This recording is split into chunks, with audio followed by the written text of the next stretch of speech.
and verse number 24, Matthew chapter 13. Chaverenga kuno verse 24. Ndakurova nyaya inozikanwa bandichairova nomutoo usingazikanwi. Verse 24, Matthew chapter 13. Another parable put he forth unto them, saying, the kingdom of heaven is likened unto a man which sowed good seed in his field. But while men slept, his enemy came and sowed tares among the wheat and went away. Now to Papa Jesus say, Papa,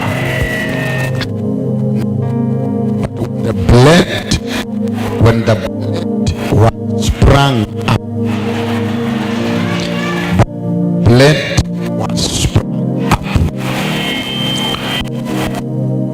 and fruit, then appeared the tares also. So the servants of the householder came and said unto him, Sir, did not thou sow good seed in your field? From where then hath these tares? And he said unto them, an enemy hath done this. The servants said unto him, Wilt thou then that we go and gather them up? But he said, Nay, lest while ye gather up the tares, ye root up also the wheat. Let both grow together until the harvest. And in the time of harvest, I will say to the reapers, gather ye together, first the tares,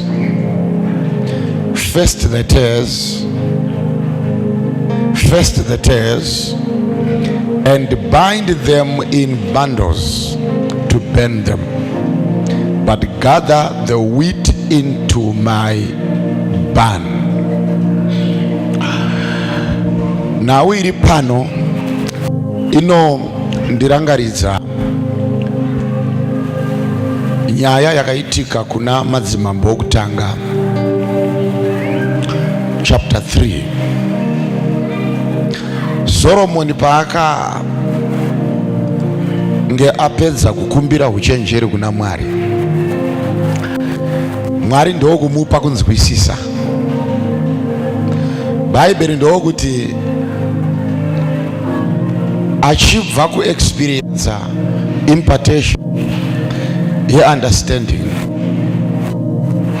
ndokubva kwauya madzimai maviri anodzi neBhaibheri zvaiva zvifeve, vaine nyaya kuna mambo yomwana mumwe chete waiva mupenyu. Ukaverenga nyaya iyi yatabva kuverenga Matthew chapter 13 kubva pa 24, zvine kakufanana nenhau yamadzimai maviri zvifeve vainge vakabata mwana umwe chete waiva mupenyu. Ukaongorora kufanana kwacho kunobva pakuti madzimai aya maviri aya vane kuchinjana kwavakaita mwana, uye vese vane kubereka kwavakaita mwana panguva dzinenge dzakafanana. But panonzi neBhaibheri ndokubva mumwe wavo mukadzi chifeve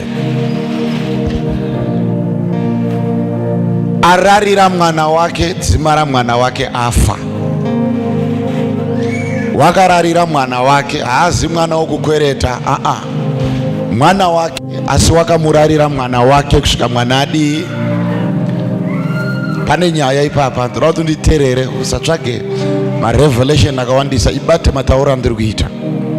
Kurarira mwana wake haasi wokukumbira mwana wake, asi wakamurarira mwana kusvika mwana adii. Zvipo zviri kuurayiwa nevaridzi vazvo. Handiti Mwari akapedza basa akapa munhu zvipo, but handei kuna akatakura chipo. Irombe nhasi zvisina kumboti Mwari haana kumurangarira, but wakaurarira mwana kusvika mwana adii. Handitika iye ararira mwana kudaro aunza urombe mumba make nokuda kwake. Haana amuroya, asi wazviroya iye pakusakoshesa chakaiswa naMwari mauri chinokusiyanisa navamwe.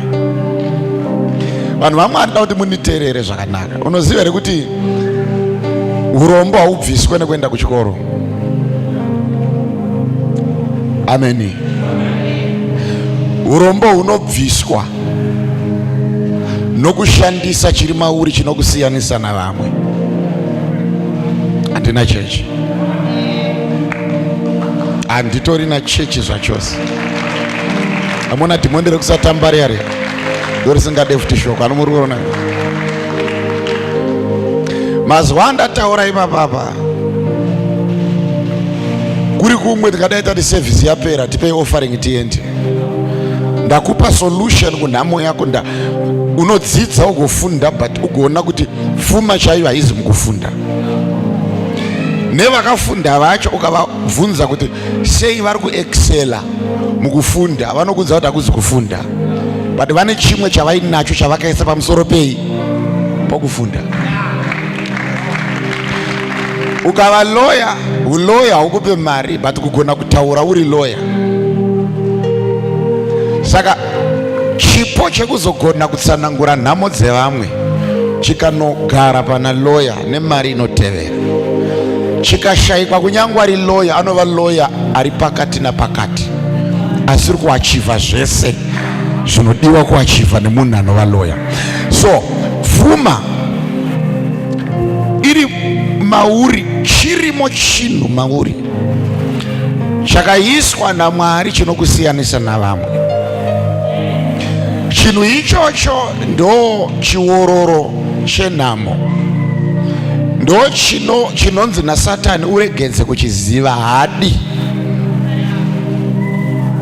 Ahadi wakaipa kuti udome chinoita kuti ugova iwewe, chinokusiyanisa neuyo ari pedyo newe. Ukachiziva ichocho nenhamo inopera.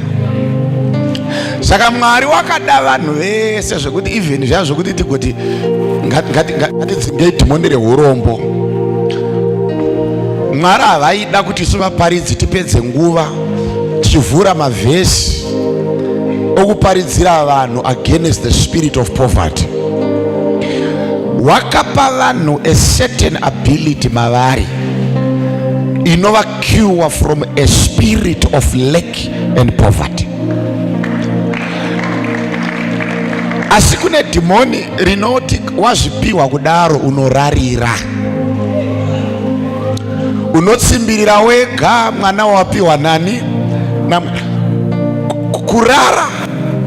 Hakuzi kurara, kurara kunotsanangura kuvarairwa. Kuvarairwa kusvikira wanotsimbirira chipo chawakanzi naMwari ndechako. Mukadzi ndokubva arara zvekukanganwa kuziva kuti ndakabereka, ndokudzirova hope dzake kusvikira ararira mwana. Ndiri pana Matthew 13 but hakuna 1 Kings 3 yaiswapo. And this woman's child died in the night because she overlaid it. It means eat in the child, but in the eat. Kurota hizi now ya child. Wakararira mukadzi kunakidzwa nehope, ndokukanganwa kuti ndakazvara. Zvizhinji zvinoita kuti vanhu vararire zvavakapiwa naMwari. Zvimwe zvacho ishamwari unogona kutandara neshamwari kukanganwa kuti une zvinhu zvaunofana kurodza zviri mauri zvinokusiyanisa nevamwe. Kurara ndokukanganwa mwana. Mukadzi kuti ndakabereka mwana kusvikira ararira chaakabereka ndobva achitsimbirira. Hapana muroyi, hapana dhimoni, hapana ng'anga, hapana sangoma. Ndiye kutsamhira mwana kudai kusvika mwana afa. Isu tichiziva tese tiri muno kuti kunonzi kufa kwemunhu kunosiyana nokufa kwemota kana kweshiri kana munhu. Ngatiwirirane pano kuti munhu haafe. Vakomana vechidiki vakati zvokumhanya. Kuna munhu kuti unokomutsimbirira kudai zotonzwa atofa. Pane zvaitoitika, mwana achitadza kufema, mwana achichema, mwana achizvonyongoka, but abereka wacho ukazoona chipo chiri mauri chabviswa, ukaona zvakaiswa naMwari mauri zviri uniki zvaakusa kubatsira, harizi basa rehusiku humwe chete. Pakatorwa makore nemakore munhu akavhara nzeve asiri kuita pay attention. Mwana akararirwa chechi kusvikira afa, achizama kubva nyika achidii, mwana achimbochema. Mubereki akati unonyepa, hope dziri nani kupinda chandakabereka. Halo, halo. Papa ndo paunochema, handina mari, handina chekudya, handina pekugara, handina chii.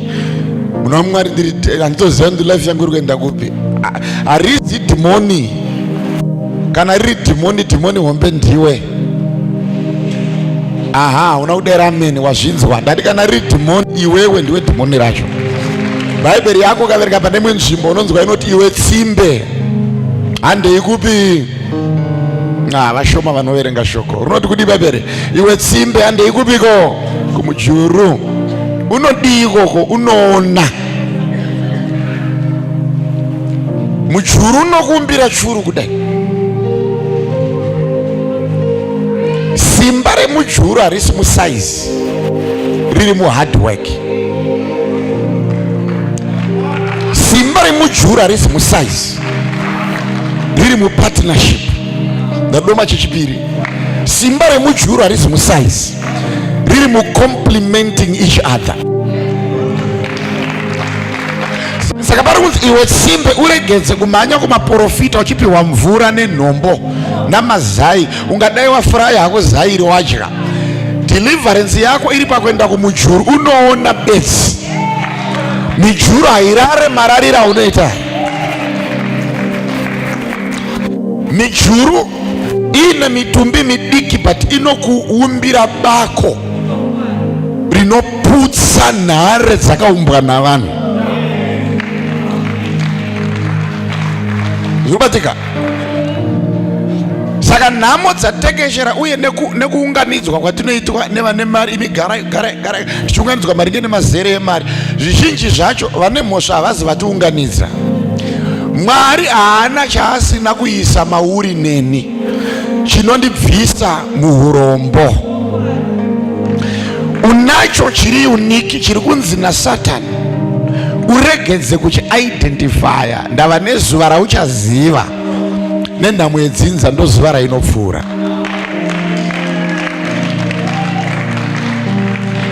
Makanyanya kutonhora pana vakomana. Ichando here, daira meni ndikunzwe. Mazhamba anyatsodaira ndamunzwa. Amen. Unoona nhau dzoupenyu dzakamira dzakadai. Bhaibheri Jesu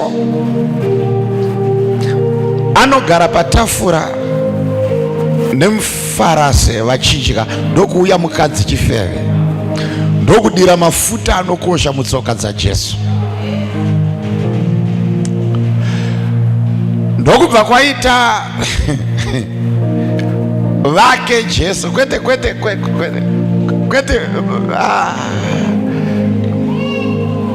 vacho vakatomubatira mabhaibheri, vacho vari kuti he is our father, ndo vakaita meeting vakati this is wastage. Uri verenge Bible.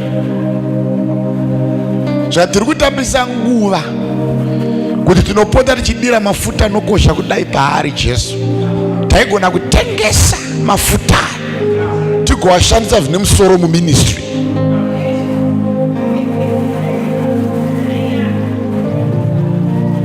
Jesu ndokuona moyo yavo, ndokubva tiko munogununureiko pamusoro pezvaitwa nomukadzi uyu.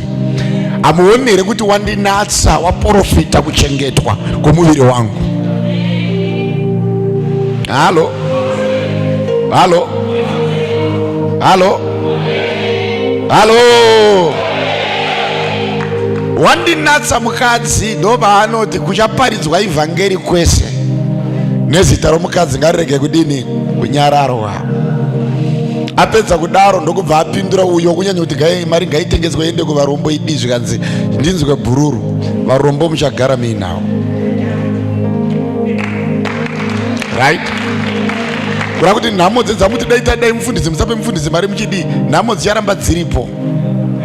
Dzicharamba dziripo. Do you know kuti ndakaverenga vhesi rakandiburitsa musodzi ndiri kuprayer. Mark chapter 7 verse 8, 9, 10. Vadzidzi vaJesu vabatwa vachidya gorosi vaine maoko asina kugezwa. VaFarisi ndokuuya ndokutukirira zvikanzi hazviitwe izvi nokuti Mozisi wakazvirambidza mumurayiro. Ndopane foundation yenyaya yacho ipapa. Jesu ndokuuya ndokudefenda vake, ndokuignora vake, ndokutanga kutaura kumaFarisi. Zvikanzi ko imimi sei muchishandura verse number 7 yemazuva ndiri kutaura, Mark 7. Murayiro waJehovha munouita tsika dzevanhu. Indava muchigarira patsika dzevanhu muchiignora murayiro waJehovha. Vichikuudza kuti nhau dzokugeza maoko kunyange Mozisi akadzitaura waisava murayiro dzaiva tsika. Jesu ndokuti dambudziko renyu nderekuti muri kugarira tsika. Tsika. Zvekudya nguruve hauzi murayiro, itsika. Mumurayiro imomo mune dzimwe tsika dzisiri murayiro dzakapiwa vaIsraeri naJehovha kuti vave neutano. Vari murenje vachikurosa, kune zvirwere zvaigona kuvauraya nekushaya utano. Muprofita ndokuparidza tsika. Tsika idzodzo ndokubva dzabatwa kudarika mirayiro yacho yakabva kuna Jehovha. Mozisi ndokuti mirayiro ndoyamungadai muchichengeta, nekuti murayiro mukuru ndounotichengeta baba naamai kuti mazuva ako awedzerwe pai. Zvikanzi asi imi munoti kobhani. Kobhani zvichirevei? Zvichireva kuti as long ukauya nemari kuchechi, mubereki asina chekudya, kwauri haizi mhosva. Mubereki anogona kufa nenzara, vakabata zuro kuti ndaisa mari kupi, nokuti munoti kobhani. Munhu akauya nechipo kusvondo achisiya mubereki achiziya nenzara, munoti hana mhosva yaapara. Asi murayiro uchiti chengeta baba naamai. Kobhani. Right? Ndakabuda musodzi ndichiverenga so ndikati akomana, akomana, kobhani. Munoti kobhani. Amen. Yaiswa here apa.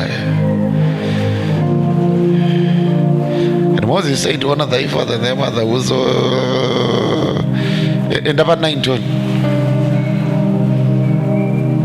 And he said unto them, full well ye reject the commandment of God, that you may keep your own tradition. Murikuramba mirayiro yaJehovha kuti muchengete chi tsika dzenyu. Enda pa 11 akutsvaka kobhani iyo.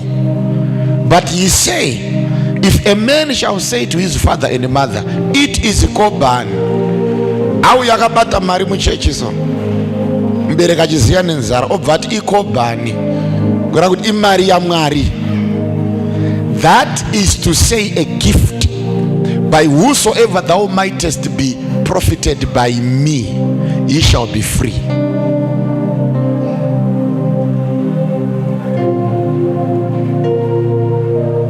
Njauya na yuri yege kobani. Tona ntito buda munya kobani. Iyo. Varombo muchagara muinavo. Ndikubatanidzire kobani na varombo. Kwaita muranda arikutai watigone kugezesa Jesu nemafuta anokosha kune murombo. Jesu ndokuti varombo muchagara muinavo. Kura kuti nhamo adzipere asi dzinopedzwa nekuita chinokosha. Musandudze zvevarombo ini ndiri pano kuti murombo wacho asunungurwe kufa kwangu nekumuka kwangu. Mukaramba muchengeta murombo muchignowa nodhiliva varombo, ndozvinenge mwana ari kuramba kuchengeta mubereki, nokuti Bhaibheri kuti iye akadya akafara akamuka ari mutano. Zvawinazvo ukamuitira nepaunogona, chipo chinodarika chaunonza kusvondo, asi iwe unoti kobhani.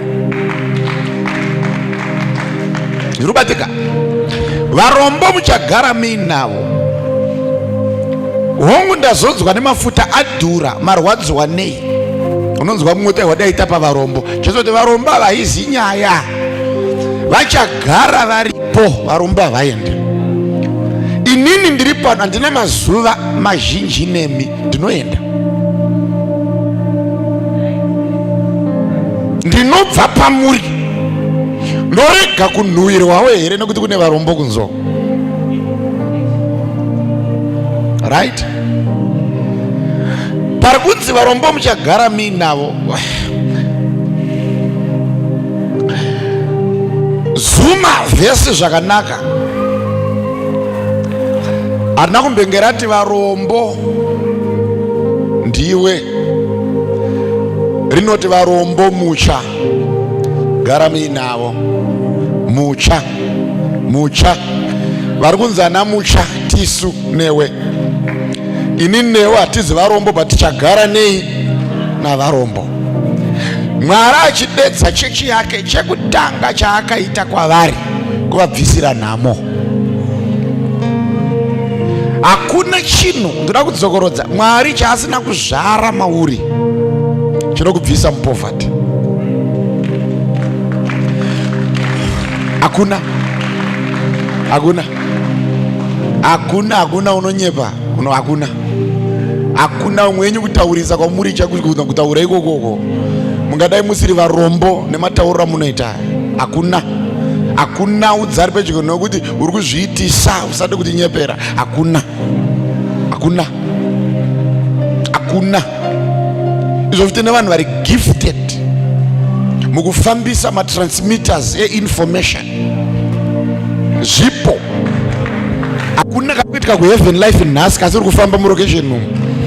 Iye hauye kuchechi, but kune vanomupa data nemo live feed. Izvozvo zvekugona kubata data iroro nekubata pari unique panonakidza patisina kuona isusu. Hauzi kundinzwa, hauzi kundinzwa. Isu tisu tinosofundika kuti akomane tisina kutombopaona ka. But iwe watopabata ipapo kuti apa pane nyaya apa. Ability iyoyo kune vakavhura ma-Facebook nema-YouTube vari kuverenga mari dzavo nechipo ichocho bedzi chekutsvaga mari muburikidza nenyaya dzevanhu. But kune murombo ari muno mukuwadzana chaari kugona kudistroya dzimba dzavanhu. Kana iri pfuma yaainayo ipfuma yabva mukuparadzwa, kuwanda kwevanhu vafa kwakanyanya kudarika mari iri muhomwe. Zvokudza kuti chinotori chipo chiri mumunhu, but chiri kurarirwa. Vanhu vari kurarira zvipo mukati. Zvipo zviri kurarirwa. Kubika chaiko kune mukadzi wekuti akabata poto akabika, akacheka nyama akakanda onion.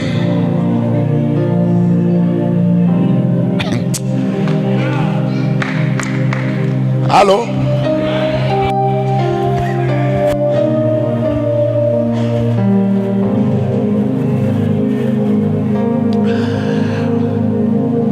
inotambuka nayo nyama kudai nemaonyeni zvese zvichiunganidzwa zvichikungurudzwa zvichidii nemvura zvese sauti zvinenge zviri neoda. Musuva umwe chete bedzi wesadza kudai onanzva supu okanda mukanwa, kana hotera izvigone izvozvo. Mbiri yako bedzi ndeyekubika kunhamo kana sekuru vafa, ndeyekubika kumapati nekudedzwa kuchechi nechii, but kune mahotera ane vanhu vari kuemployiwa vasiri kubika, vachingopa vanhu mazano emhando yesauti inofanira kuiswa, vanonzi mashefu. Vamwe vanoti chefu, hameno ikoko shefu.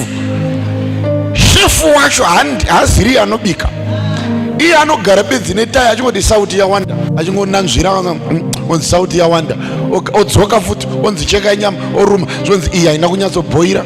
Kubika ikoko panzapa akapaka, hakuna motikari iri pano yakafanana neiri kufamba nemumwe nekuda kwokubika bedzi. But kuna ari kubika ari munhu ari kushema, nhamo yandinaye munhu waMwari, ndibatei musoro nhamo idi ibve, but ane mwana waakararira kusvikira mwana haachafema, akararira mwana. Hakuna Mwari chaasina kupa vanhu. Ndida kuti udzare pazadi pako kuti unacho chinokubvisa mupovhati. Hakuna munhu akasikwa naMwari naanokakama muongorora anofunga,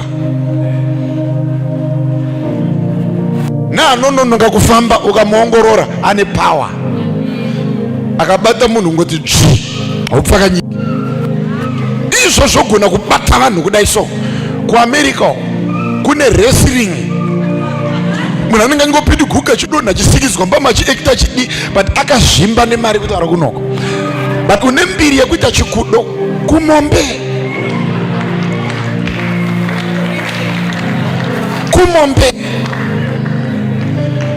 nekubhula vanhu nekuhaiwa kuno recover zvikwereti. Mwari uyu vana baba nana mai haazi Mwari wepoverty. Poverty tisu haina Jehovha mukati. Ndashaya cheda handinzwa ndati poverty tisu haina Jehovha mukati. Haina Mwari mukati. Usamubva kuti Mwari poverty. Ndiwe uri murume murefuzo but uri kuchema mari. Kureba ikoko zoti imari. Unoreba sei ugosheya mari? Mfundisi, unonzwa mwa kuti mfundisi hakuna chasina kuzama munhu waMwari. Ndazama zvese mfundisi. Wakambozama basketball? Wakaitry here basketball? Zvikaramba nekureba kweso, wakaitry?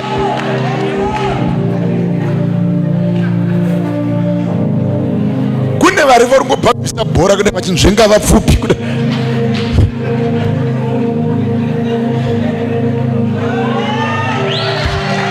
Mari yakutodi?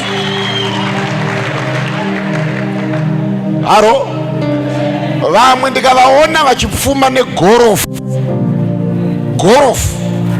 Simba regorofu harizi mukurova. Simba regorofu rine maability ekukanda dombo. Maoko ane simba rekukanda dombo kudai. Izvozvo ukaenda kugorofu nemarovera unoita shiri nedomba, ongoti ndambodedicata gorofu gore rese ndichiita gorofu bedzi. Haugari mukuwadzana iyo. Hazviite kuti ugare mukuwadzana nechipo unotozikanwa kuti ukanhonga dombo mbavha ichitiza ukati mira, ukangoti mira, mbiri yauinayo kugona kuripotsera dombo. Kune vamwe vari kurova mabhora gorofu but afa nemari. Ndopa unondibata mfundisi ndibatewo nhamo yangu. Nhamo ndandafara ndeyako haizi yaMwari. Ndeyako haizi yaMwari. Zvipo zviri kurarirwa nevanhu mumabhenjo.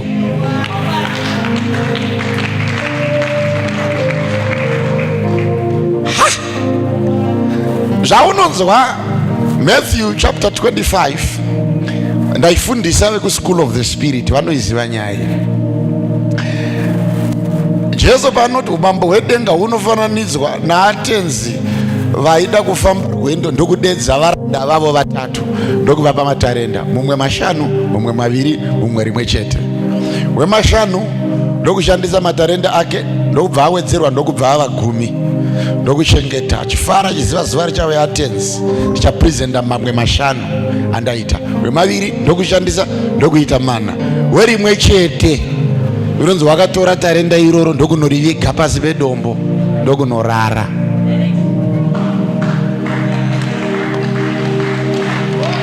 Iye maari ari kunzwa kuti ndiri mutsvene kudarika 5 vari kungwavha kushandisa zvavasiyirwa nani natenzi. Tenzi ndokudzoka zvikanzi we5 ndokumhanya ndokunoti makandipa mangani, zvikanzi 5, zvikanzi honai ndaita mamwe 5 more.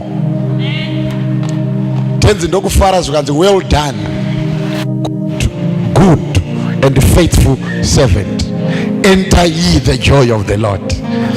We2 ndokuuya zvikanzi ndashanda honai ndane mangu 2, ndobva meza pamberi patenzi zvikanzi well done, good and faithful servant. We1 ndokuuya, iye ane 1 ndiye akataurisa kudarika vakashanda. Inonoverenga kuti mavhesi akawandira kunani ukoverenga bhaibheri.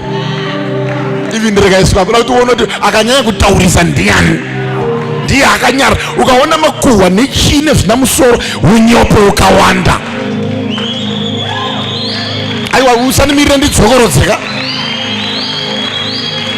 Wese anonetsa nekuhwa nekuparadzanisa vanhu, ongorora hana zvaanoita. Ndiko kunyanya kugara usina basa rori kuita ikokoko, ndokuti usakaone kureba kwegogo dzevamwe. Gogo inoita nyaya murokesheni kuti iyi inoreberei kugogwe. Kudai wanga uri occupied, wetaurisa zvaunoita izvi. Iwe hauzvizivi here kuti demhe rino wanda ruzha kudarika rakatakura? Gomo demhe une ruzha kudarika wakadi. Halo? Chamwari udzari pasati pako kuti apa ruri kuwandira apa. Udzoti apa ndopari kuwandira power. Mudzoti kumusika uko ndokungadai kune power rako. Kumarket simba rako ngariwandire kumusika kwete apa. Mamusi ndaiona baba vachiona wrestling ndokujoinawo ipapo. Ndakavabvunza baso pane muchindi akabata maiki kuwrestling aitaurisa zvekuti ndikati anorovera zvikanzi anodaro but aitaura ndichakuita zvakati ndichakudai ndikokudini ndikati anorovere muchinda zvikanzi anodaro ndokuramba ndakatarisa kudai. Ari pakati pokutaura pakangoya mumwe anga sina hembe ndokubva mhanya muwrestling ndobva anobata huro iyo ndokumukanda pasi akangotsikwa kudai so ndibva rarira. Ndandati kuna mudhara kati kutaurisa kweso. Halo?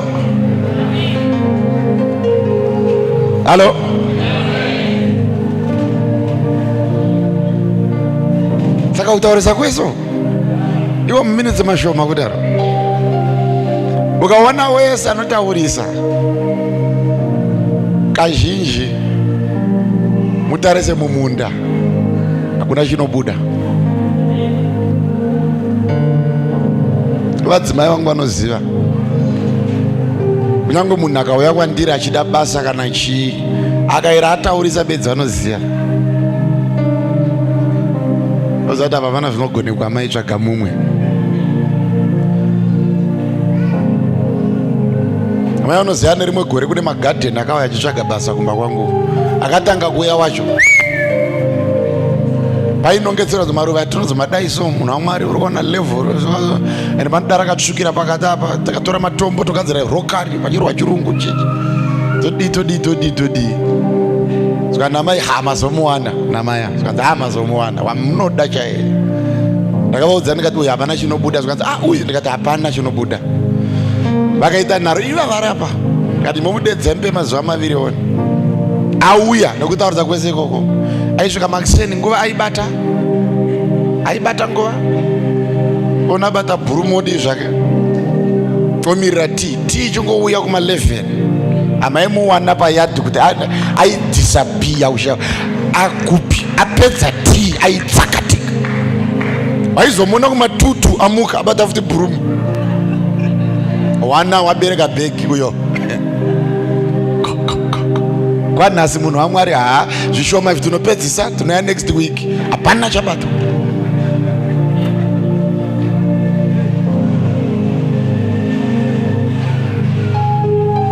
Kusvikira pazouya mumwe akauya iye wandakaimbula nanhasi ndiye achiri gadhena wedu namaya.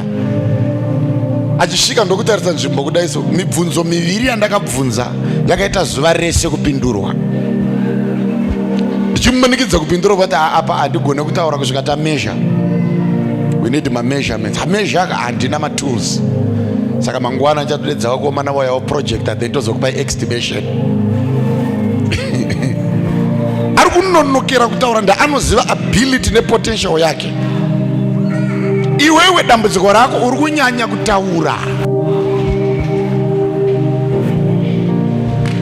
Mwari dai akubatsira simba riri pamuromo riwandire mumaoko. Nhamo inofura. Zvipo zviri muvanhu. Pauri ipapa unacho chimwana chako. Madzimai 2 akazvara vana vese vari 2 panguva imwe chete. Zviri zvifeve. But vakazvara vana zviri zvifeve. Underline ipapo. But akazvara zvifeve. But zvakazvara. Kokuzoti iwe una Jehovha. Unosivera kuti kingdom yerima iri kubuditsa results are better than a kingdom ya Jehovah.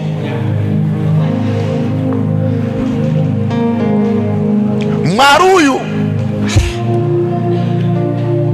anoda vanhu zvekusvika pakuti even chiri chife kudaro asi chakazvara. Ari muroi akadyara mbeu nemvura inonaya anokohwa. Right? Zvifeve bati zvakazvara vana. Ndokuita chimwe chakararira mwana. Chipo chararirwa. Mwana hafe nokurumidza. Bati pakararwa kusvika mwana afa. Svika mwana afa. Pakararwa chete. Noshawa kuti hope dzekupi idzodzo.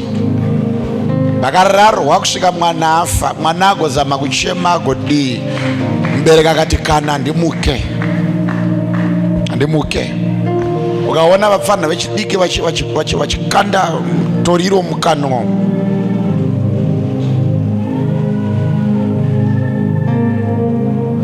Vachinwa mushonga wechikosoro. Ivo ndo vanenge vakuitenge ndo vakangwara kuti darika manje. Ameno zvinoita mbanjeso dzinokunyepera kuti unofunga kudarika sina kuziputa. Anoita kustika kudai izo ziso rakabuda unge richatushuka. Mukouya veduwe mbanje idzi munofa muri marombe nadzo. Kwaari atori nedambudziko ndiwe. Veduwe doro iri, veduwe mutoriro, veduwe. Iwewe hamuudza ndiwe mhando yake. Ndawesa akazovarombe nekuda kwemadrugs. Usafunge kuti mwana akararirwa ndobva afa ipapo. Kune vakataura. Mwana akatombochema, kune vakataura. Kune vakatombomuparidzira mwana akatombochema. But kune hope dzemadhimoni dzekuti ukararira idzadzi hope dzaMwari idzi dzine mweya wekumusha kuseri hope idzi. Kurara kusvikira mwana afa. Achivhaka nyika mwana. Mubereki akarara. munhu anopepuka makore apera ndoba anotanga kumhanya asiriasi manje. Ndipe mabhuku ekuverenga, ndipe akomana ndikawana mari stendi yangu vako vakakamba. Uchiudzwa simba uchinaro, siya mushonga uyu, asiye hope. Ndiri kuparidzira vanhu here pana makana kuti burinde mwanasikana ukapfimbwa nomwe chete zvakanaka, mupe mukana ndundurudza naye. Kana zvaramba musiye onhonga mumwe. Yandara kuti kana nguva ishoma, munhu ana makore mashoma panyika, anovaunganidza vakomana kuita komboni yavo. Vakomana, mwanangu, hakuna munhu akaita upenyu hushinu nenhambo yevakomana vakadai. Hazvinzwe izvozvo. Iyo ndovazara muchechi now yamitsanyo kukumbira Mwari murume akanaka. Panguva yekuti vakanaka vacha vachaona taipi yako manje. Taipi yawaionekwa wainge wakarara hope.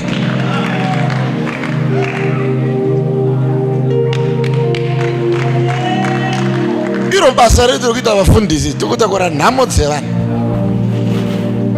Anouya akadaro muchichi kudaro zoramba kufamba, ane mhosva ndiwe anointing yenyu munhu wamwana. Anointing yenyu munhu wamwari haizi kushanda. Oh. Tarisari pasadi pakuti terera mufundisi wangu uyu anokubatsira. Anointing yenyu munhu wamwari, anointing yangu haizi kushanda. Pamairara sikana amusikazivi kuti kunofanira kumukwa, zvipo zvakararirwa. Kamwana kagodai maoko kakuzama kudii, bereka kati kana ndimuke. Enda mheno zvinoita mweya osvina. Paunomuka pacho chipondo pachinenge chafa ipapo. Biribidi kudai bate mwana kusimudza, one mwana adii afa.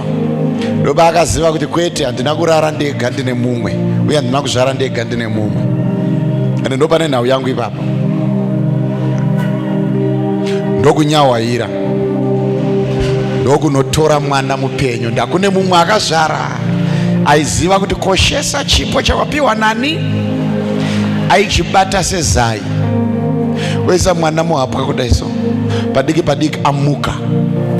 Tarisa mwana aburisa zama, amwisa mwana arara, tora mwana wakwesa parutivi. Padiki padiki adi bati dambudziko reuya nemwana mupenyu kusaziva nguva dzokurara. Handina kunzwika vanomboya kuno. Saka vese vari vaviri vane matambudziko, bati reuyu auraya mwana rake dambudziko ndere kurara hope kusvika auraya chipo. Neuyu wacho ane mwana mupenyu usafunge kuti haana dambudziko, kunyangwe achigona hake kupakatika nekumhanya-mhanya, but ane challenge yekusazoziva nguva dzokusarara. Saka kunyangwe pandakutanga pati ndichienda kumberi ndakuignora uyu wekurarira manjo, ndakuda kudhiresa iwewe wauya kuchechi. Ndachikonzero uri pana pakuziva kuti handifanire kudii, but une rimwe dambudziko 40 rekuti wambomira kusarara, but une nguva dzaunozoguma wadii, warara.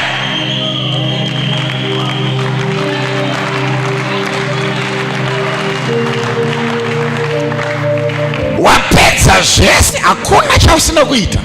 Wachinja mwana mabhurugu atota, wagona. Wamumwisa zamu, wagona. Wamubhabhadzira, wagona. Wamuisira piro, wadii.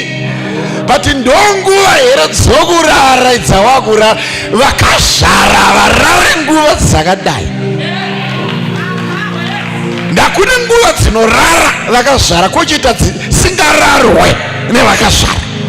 Nguva dzekuti wese anacho chipo maari haabvumidzwe kuonekwa akarara nenguva idzodzo.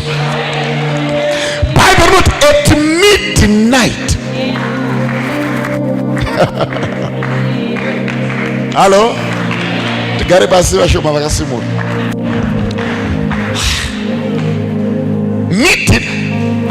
Satani so uyo ararira mwana ararira wake mwana kwete pa midnight kuma 88.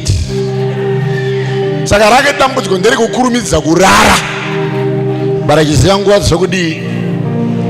Ndopa uchaona kuti vese vari kunakirwa neupenyu imari yako yavari kudya. Vesa vanakirwa neupenyu vavakadzimba vaita matumbu zenene vadii ipfuma yako yavari kudya. Vakaziva nguva dzokumuka ivo kasaziva nguva dzokurara. Pavari kumuka vari kuona mabhenga ava haana chinhu but rako rinacho. Sei varoi vawanda kuchechi, sei madhimoni awanda kuchechi. Tamboparidza nhau dzekuti be free from demons every day. Tikaira tavhura deliverance session kune hwani rinobuda. Indava chiwanda kuchechi. Ndakuchechi kune vanhu vane zvipo zvavari kurera musha uye zvine utano, but vane tsika yekupota vachizorara nguva dzavasingafanire dzavangadai vachinyanya kuchengeta zvipo ndonguva dzavanokotsira. Nyika yapfuma nepfuma yevanonamata.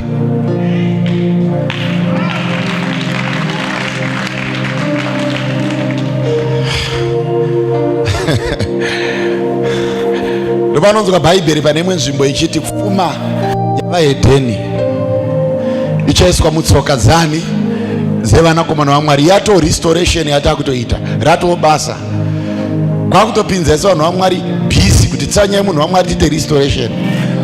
But pauri papa from the beginning wakatosikwa uinayo, but kuna akatora kusvikira patozouya mumwe anononhonga pfuma yako iri kuvaHedheni igwezwa kutsoka dzevanakomana vaMwari. Pese apa pararwa padii mwana afa, but uyu mupenyu agona kunyengetedza mwana une nguva dzaakarara. Ndokubva arara nguva dzaangadai ndopaangadai akamuka. Warara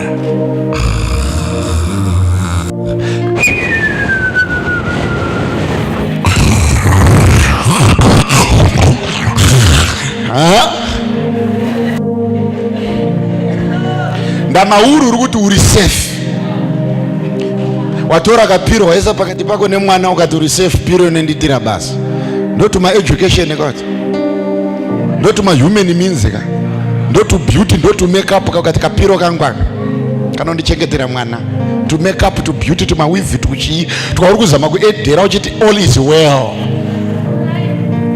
nekuti behind yangu iri behind. As long as behind yakadai all is chi tumapiro uri safe. Panotsvagwa kurora ndingazoshaikwa ndakareba kudarika vamwe uri une kapiro zvese wagona, but uri kuzokotsira nguva dzisiridzo. Panonhongwa mwana asingati zvaunoona so even achinzi I do pamuchato unonzwa wega kuti uya deserve. Ndini kana ndiri kukiswa unozviona kuti ndini kana ndiri kukiswa unozviona wega. Kunokiswa vasina chimiro chinoonekera kumeso.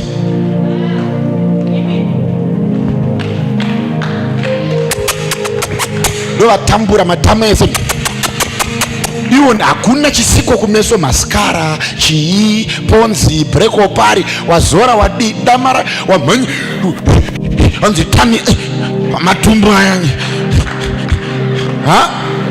wapedza zvese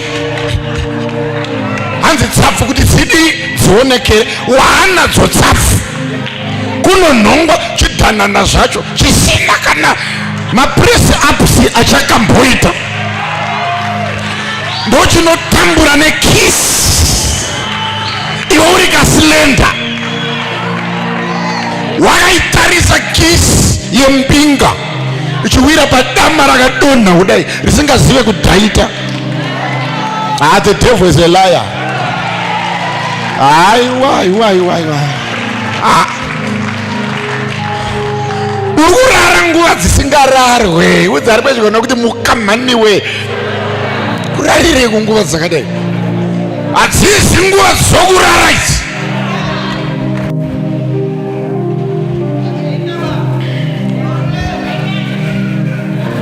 Chiri kukurarisa kufila kuti wa safe.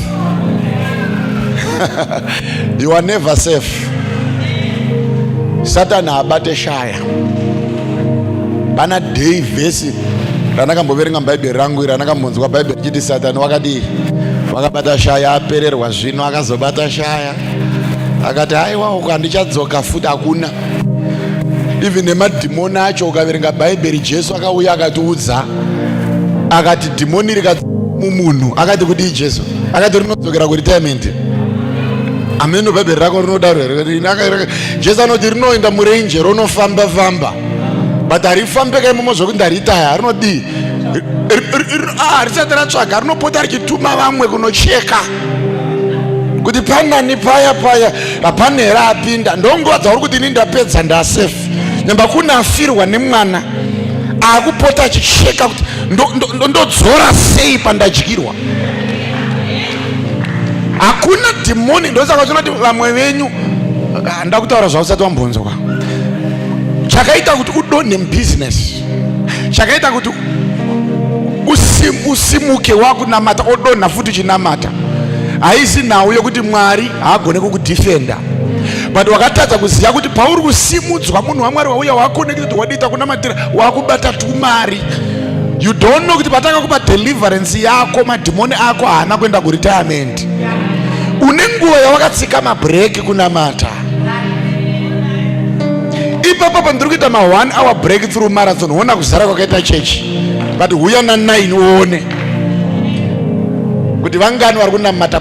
Instruction yemuprofita kuti ngatinamatei, but kune mukuru asingaide iye akapedza kare.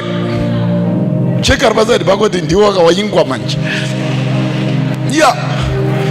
Inini ndini pastor vako. Inini ndinoziva nhamo dzinokuwira ndokurongera 1 hour chete yekukunamatisa. Haina basa ndiya unabasa naye wamukuru. Fara hako netikumari nhasi ngatikurei tione uchandirangarira. You remember me. You remember. Wakurumidza kukura. Kuvarairwa ne1000 rauri kubata makore uchiri mufanira kudai so. Shamwari kune mabillionaire akakoromoka kubva kubillionaire kasvika pakuita mabeggars. Une mari ikwewe, une mari inokutadzisa kunamata, une mari mbebota zvino kuti kuda maspika 1 speaker uri wega ugone kutenga kana kundipa ini mfundisi wako 1000 ausati wazvigona 1000 chero hauzvigone, but prayer haudi. Akurumidza amutarise munhu anzi iti makurumidza chef, muri kurara nguva isiriyo chef. Munotorerwa kakachipa muti asef enda zata asef ngaitirare kumwe kweso wangori right. Zvese zvoita weigona uchidi nguva dzacho dziri critical. Parara zvako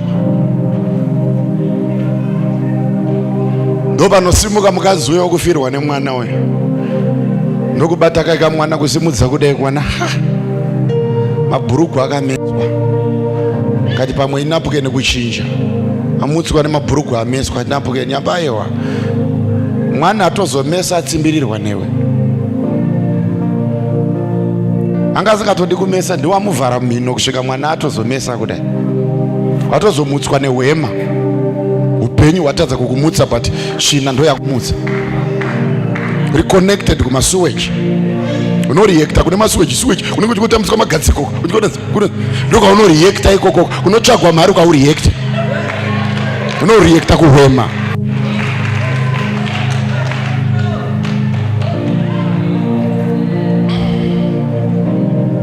Munhu achimhanya achida kuona final ye Champions League kudai so na 8:30 apo ichitanga na 9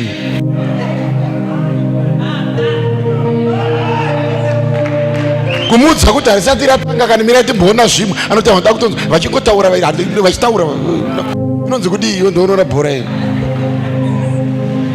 inonzi analysis ndangonzwa vachitaura bedzi but kuti uye kuchechi even vachirongedza tambo umire uchichinyira kunonokerwa hauzvigone. Uri kureacta kuhwema hwerufu rwechipo kudarika kuupenyu hwechipo. Pese paunoona munhu akumhanya kuchechi idambudziko. Hakuna akamhanya ine mari ine mukono wake $100. Anomhanya ine kakachira katsvuku. Mramwa ndakanhonga pagedhi ndokamuudza pano ikako. Kureacta kuhwema hwemwana amesa ararirwa newe kusvikira daira mamepa agumbuke kunakanyarara daira futi dhimoni rirwadziwe.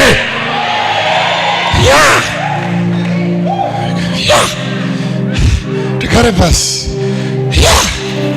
hakuna akareacta abata mari dzake omhanya amenasi ndoda kutenda muranda waMwari uyu nemukono wangu $100 ndoda kukutendai baba. Hakuna kunamatiswa chete.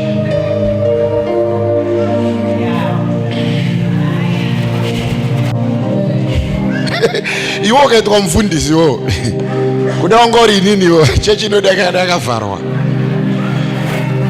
Unozvigona zvokuti wese auya idambudzika kuna anomboya neimvuro. Inyaya chete, inyaya chete.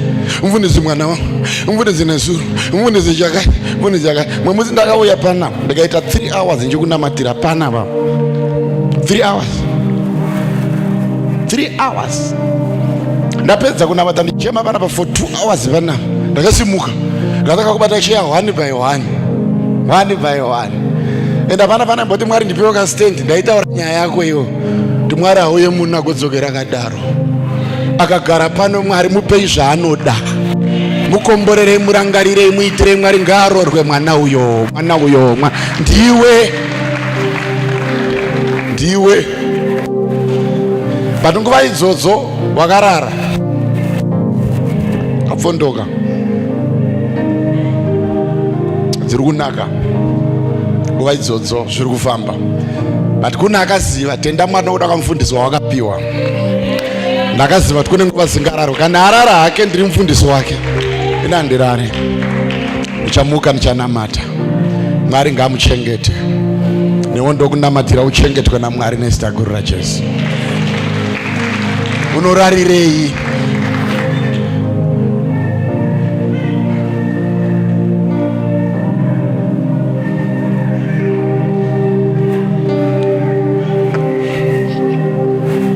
Uyo ndokutakura kake kamwana ndokapukuta mabhurugwa ndobva anokakanda pasaidi pepiro yeuyo mupenyu ndokutora iko kapenyu kacho kakararawo zvese chipo chacho nemuridzi wacho varara zvese katorwa kakarara kudaro. Docile gifts, sleeping gifts because of the beholders that are sleeping. Ndokutorwa kamwana kaya kari kapenyu ndobva kanoiswa mumapwa. Right? Zvino vana vafanana ka nokuti vakaberwa nguva imwe chete. Ende zvinokuratidza futi kuti baba wevana unokarongewa iva umwe chete futi.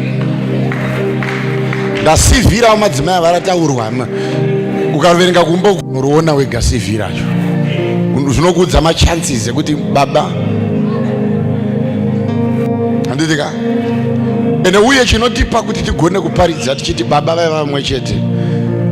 Kuzotadza kuziva kuti wangu ndeupi kutota nharo kusvika vaenda kuna mambo.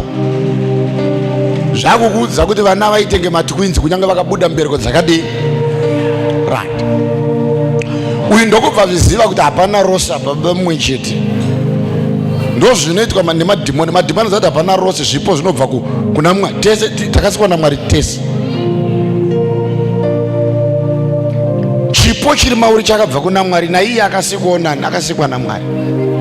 Zvandakakuudzai mukaverenga Bhaibheri yenyu Genesis chapter 1 verse number 26. Mwari achikomborera the first blessing yakapiwa munhu. Akati kudii Mwari? Remember first blessing ikaiswa apa verse 26 especially 27 ne 28 yacho. especially 28 kaisa iyoyo. First blessing, Mwari haana kuti ndakukomborera maKristo bedzi, akati let men have. Hapana zita reZayoja, hapana zita reHeaven Life, hapana zita rekunzi Christians. Men. Kana usiri munhu, usiri gudo, usiri nyoka, kana ungori munhu bedzi, Mwari akati let men have dominion. Saka already uri munhu, whether ukasanamata mauri Mwari ane chaakaisa chirofana kukupa dominion. Saka muvengi anozviziva kuti tiri vanhu vaMwari tese, tina achievement yatofana kuachiva tese, but Mwari une zvimwe zviri special zvaanonoisa mauri nekuda kwaJesu. Unokupa kugona kuchenjera, kugona kuverenga, kugona kunzwisisa, kugona kubata nyaya. Izvozvo ndo zvaunobva wararira muvengi henaro, ouya okamura pane zvingadai zvakuraramisa. Nguva dzokurara baba vamwe chete, nekuti pfuma, hakuna pfuma inobva kuna Satani. Pfuma yese inobva kuna Mwari, but kuna Satani anobypassa maprinciples aMwari, onohaka pfuma yaMwari, onoipa kune vasinganamata, ingadai iri yako. Ipapa ndataura zvakawanda papa, kushaya vashoma vandibata pandataura zvakawanda. Ndiri kuti reka ndidzokorodze kudza mwana wopedzesa, hakuna pfuma inobva kuna Satani. Hakuna ng'anga ina ability yekupa vanhu mari inobva kuna Mwari. But sei vachigona kuti ukaenda kwavari vokufungaidzira otonobata kumari. Hakuna nyoka inorutsa Mwari, hakuna. Even ukaipiwa kunzi irere ipe mukaka idi upfume, ukada kuvabvunza zvakanaka vanozokudza kuti asi usaramba, pota uchienda kubasa, pota uchienda. Ndaiyo nyoka yacho futi kuti gorutsa mari iri kuda kuti ushande. Saka simba rizi panyoka, riri pauri. Hauna kundibata futi, ndiri ndega. Hakuna ng'anga inopa munhu makona igomuti chirara hako zvapera kunyepa. Ndibatire 1 yakapa munhu gona, ikamuti chenda unorara kana kumuka, usamuke, rara kusvika Jesu adzoka. Wapedza kupiwa gona, unonzi enda kubasa, unobvunzwa une ka business, ukati unonzi tanga ka business, ndokuti zviite muzukuru, tanga ka. Iwe uri kuti nawe iri pagona, enda unotanga business nhasi. Wakanyara usikutinzwa futi.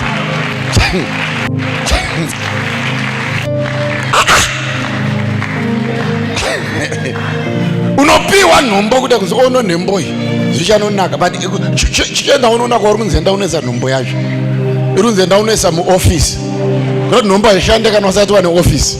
Uri kunzi kwanzi kana unoda kupfuma tanga waita chii?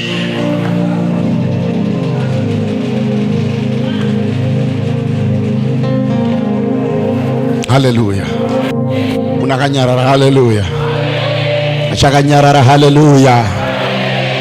Achangomudhura, ndati haleluya. Ya amuka manje. Ya. Hakuna mauri ndo mune yese, nhasi muka unotanga. Nhasi muka unotanga. Kusanyeperwa mwanasikana, murume achengetwe pamba nemisi wezvinyu kana nemishonga nendove nei. Unotopiwa zano sokunzi alright, wapedza kuita mushonga uyu mupe adye, achifano dya hake, enda unogeza.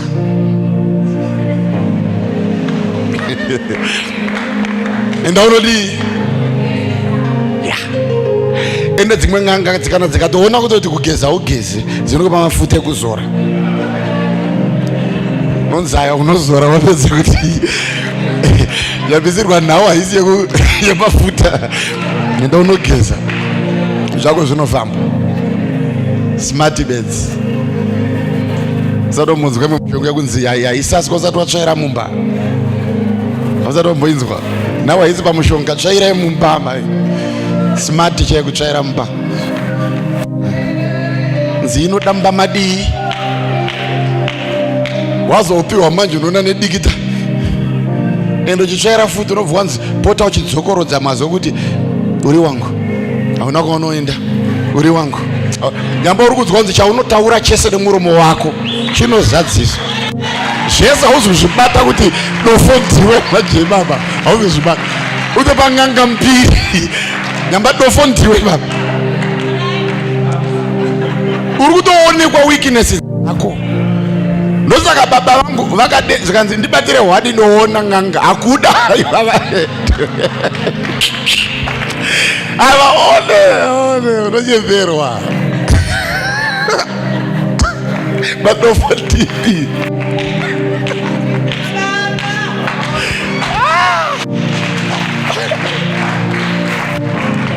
iri tine vanhu vakanditiza iva dzamufundisa vaone ndavataridza kwavariko kuti vari kuonerwa here variko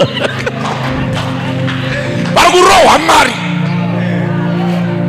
Haudi mfundisa kanaka chete uri dununu, haudi mfundisa kanaka ndo problem yako. Haudi kana murume kanaka wakamuwana ukamudzinga ndiwe ukapiwa mfundisa kanaka ukamutiza wega futi yozviwanzwa anokurwa mari n'anga yodira mvura yadiyade hapana zviri kubuda imari iyo n'anga ndo yapaka bhenze panze apa yokunyepera yodi chamwari yangu nditerere une chiri mauri chakaiswa naMwari wachichengeta chirega kurara futi nekuti kune vakarara vachamukira kurara ikoko. Ndataura zvinhu ndati kune vakararira zvavo vachamukira chako chaucharara kuti ichaurarire manjechi unokotsira ugochiignowa panguva yachiri kudiwa navamwe.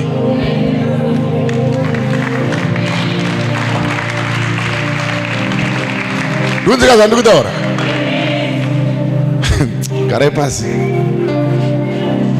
garai pasi.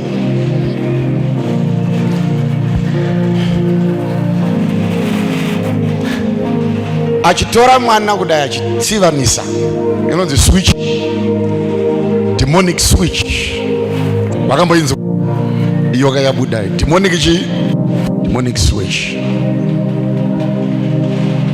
Saka zvinoitika manje kuti demonic switch iwe terera tiri pana Matthew 13 zvauri kundasiya vhesi ndopatiri ipa nakurasika ndopatiri ipa. Demonic switch zvinoitika kwairi manje haibva yakutorera otosara usinawo chaunotoka ukamuka ukadai.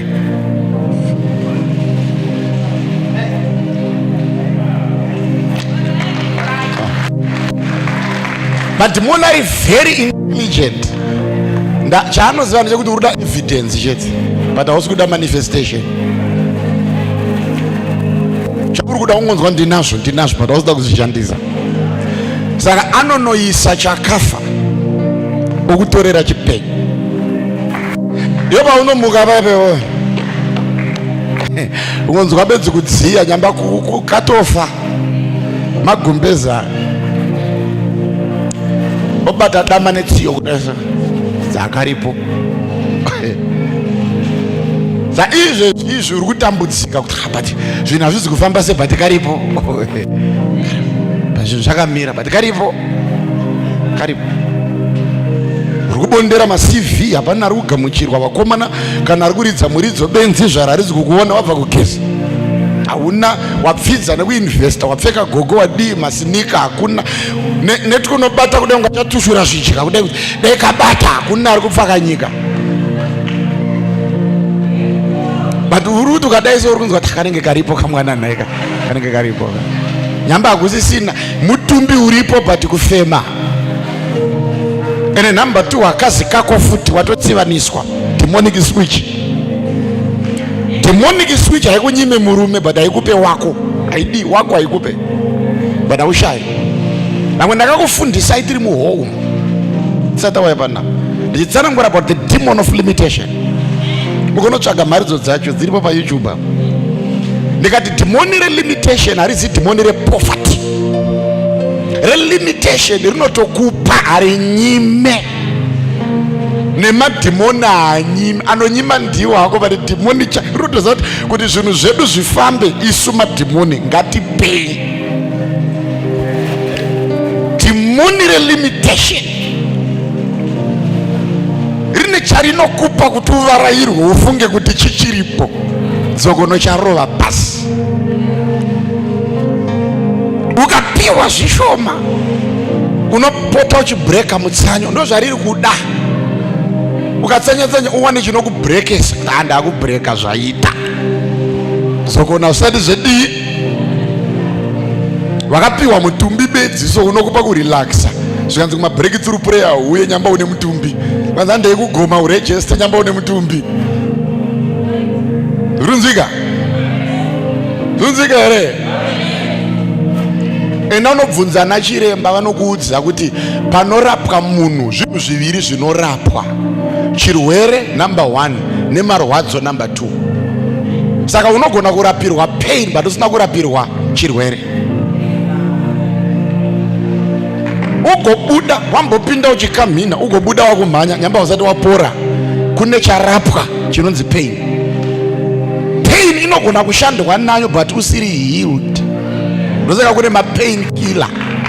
Saka there is a separation between healing and pain.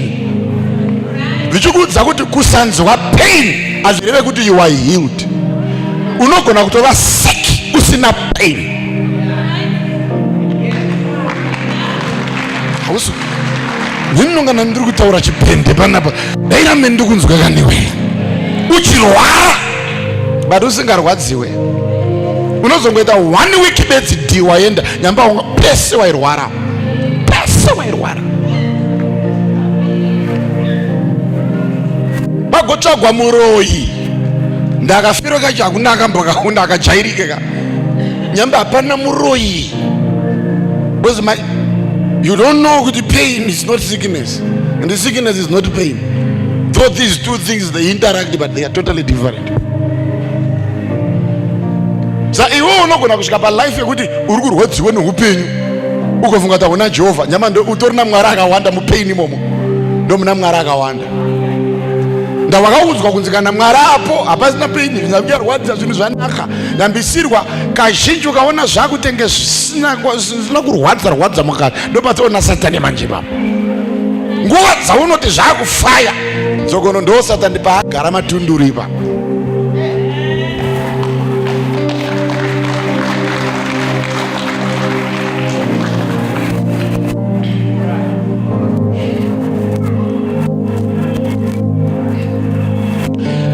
Obata kudai wanzi kwatsafu kuti karipo hapasina, nyamba akaenda karipo, nyamba akaenda.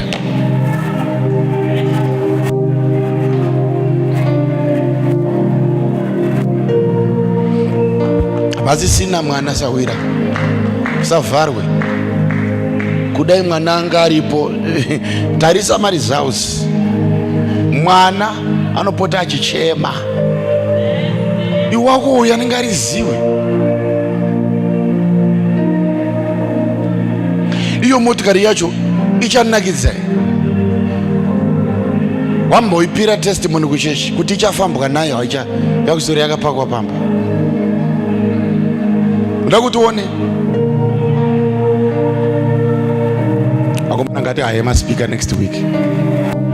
Hakana kuhaya kuti I'm serious. Wetu chete waombera ndikuzona.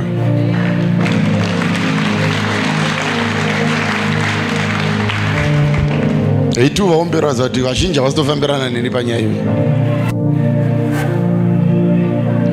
Imagine kunaka kwemari dzakadai so, vakadai vachitoponawo kavariwo.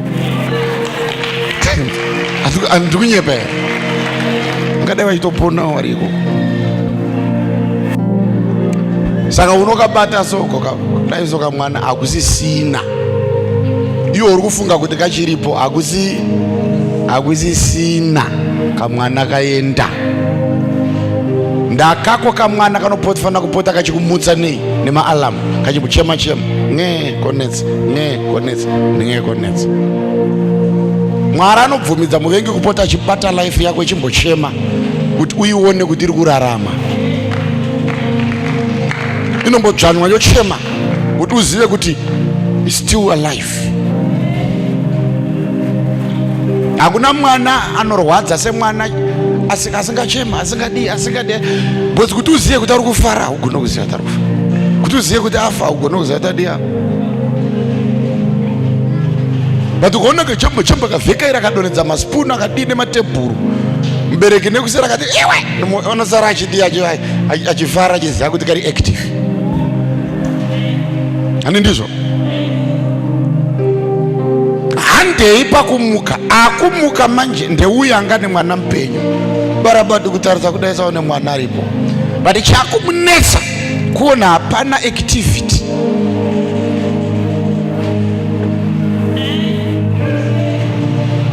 Hapana activity. Sei ndisiri kuwana production. Sei ndisiri kuwana profit pazvinhu izvi.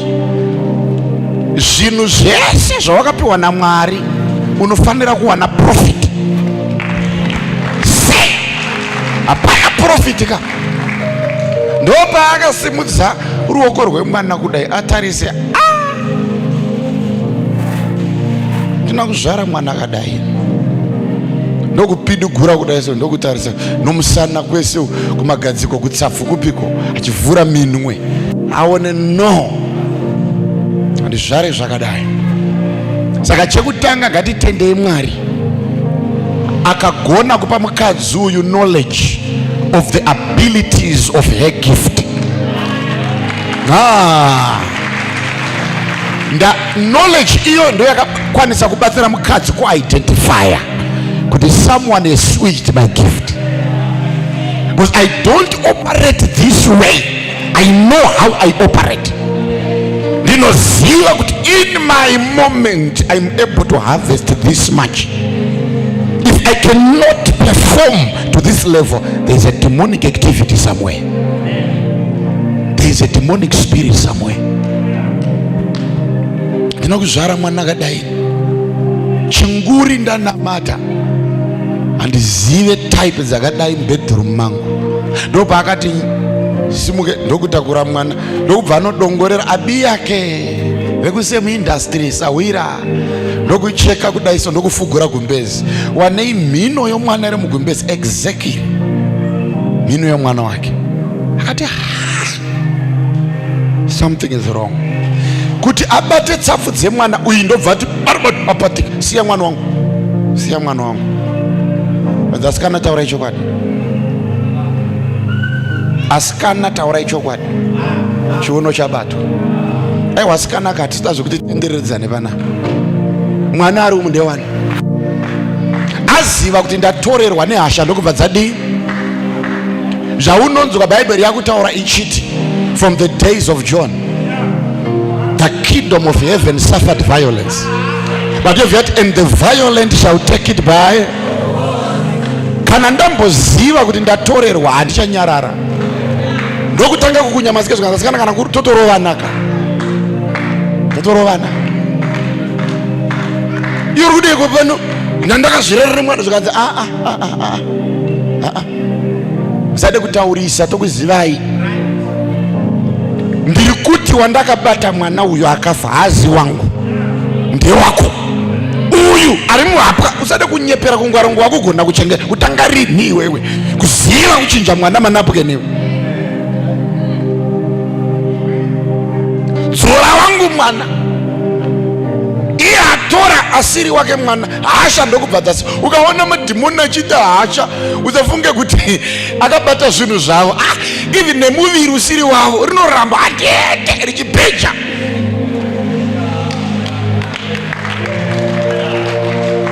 Richipecha kusvika nekubvunza kuti ndipe isiketi yaakapiwa nambuya. Kubatanidza dresi nedestiny yemunhu, kotoni nedestiny yemunhu. Dhimoni richiramba kuti handiende kusvikira adzosa kotoni.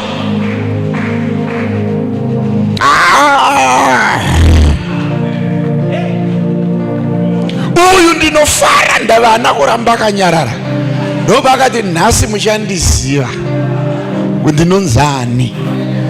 Ndotorovana panapa zvibhaketi zvinofumbwa tinokinditsana nhasi. Ndipe mwana wangu kikiri kudubu kikiri. Zvino kamwana hwani ndokasara ndokakuchema kari kega.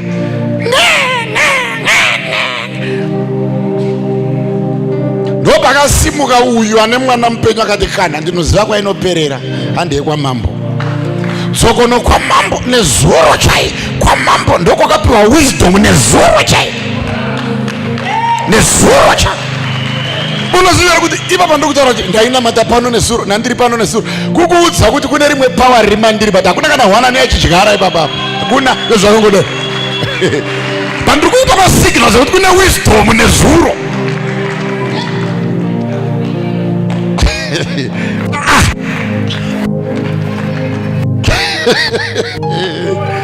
Urikuditsika kutaura nezuro kune nyasha dzakatoburuka. Uri kutopiwa masignals ekuti uri kuparidzirwa nemunhu ari different.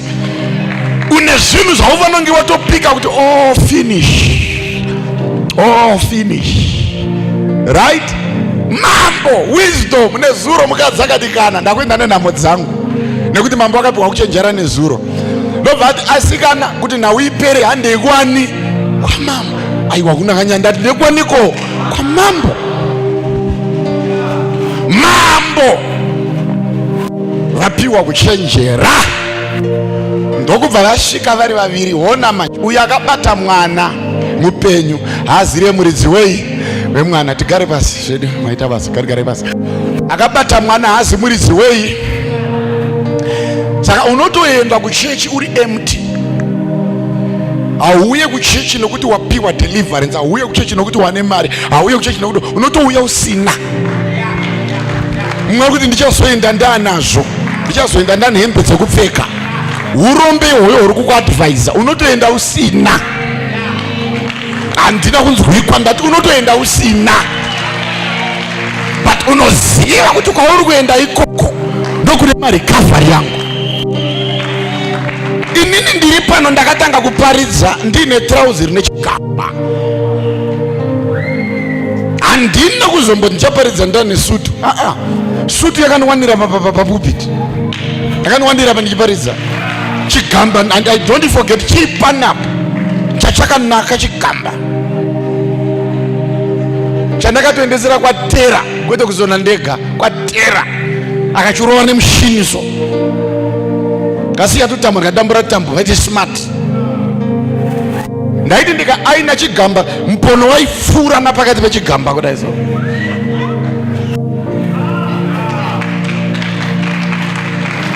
Isu tine track record inorondo inotooneka kuti uyu abva apa ari kuenda apa akubva apa manje akuenda zvisina chuchu.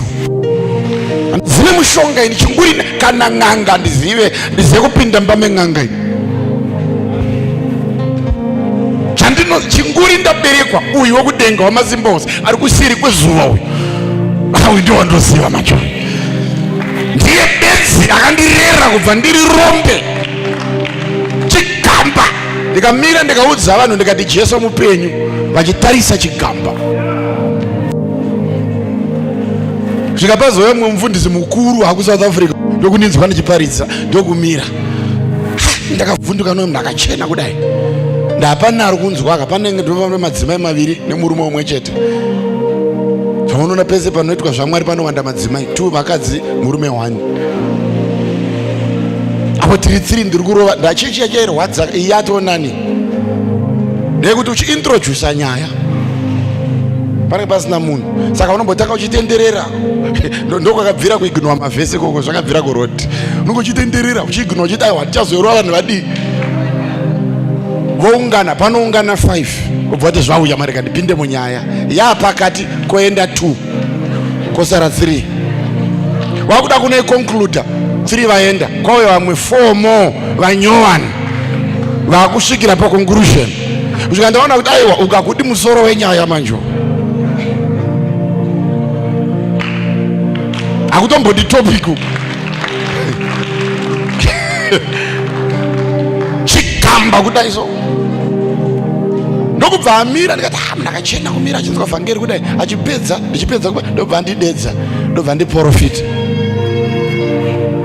Ndikutaura mazuva anoshamisa pamusoro ndiri mupfanda kudai ndishamisa kana musikana nasanda naye havatoziye zvese zvamai ndina kana musikana.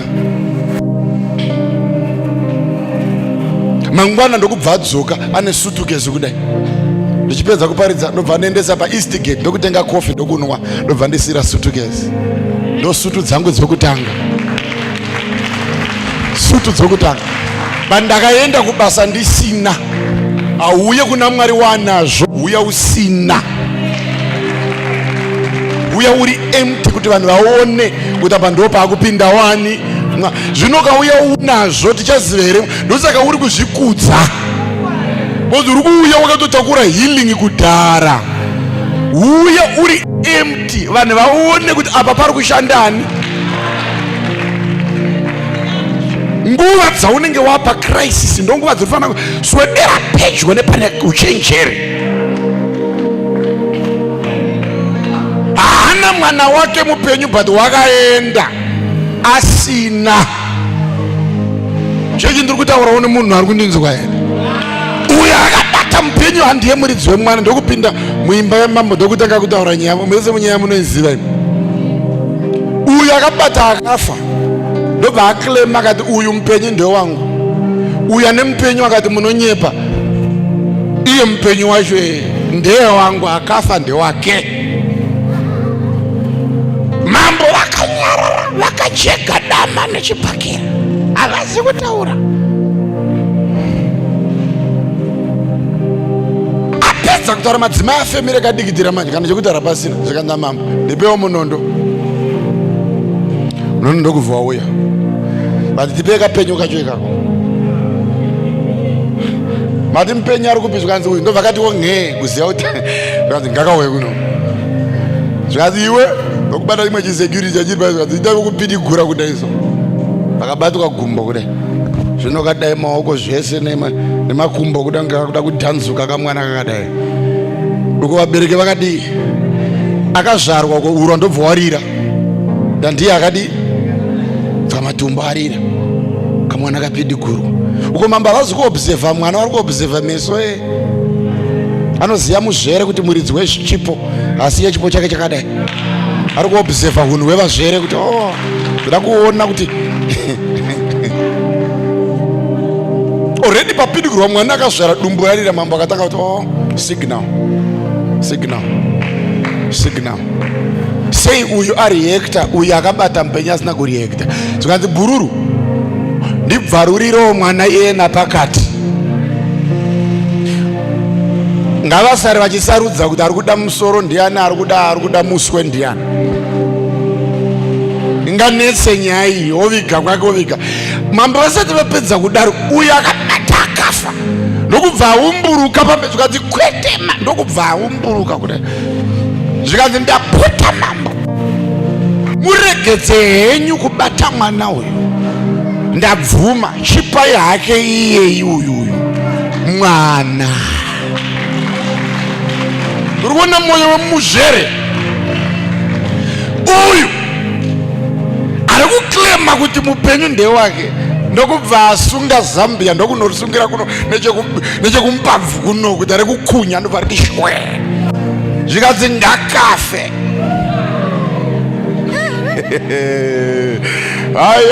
The devil is a liar.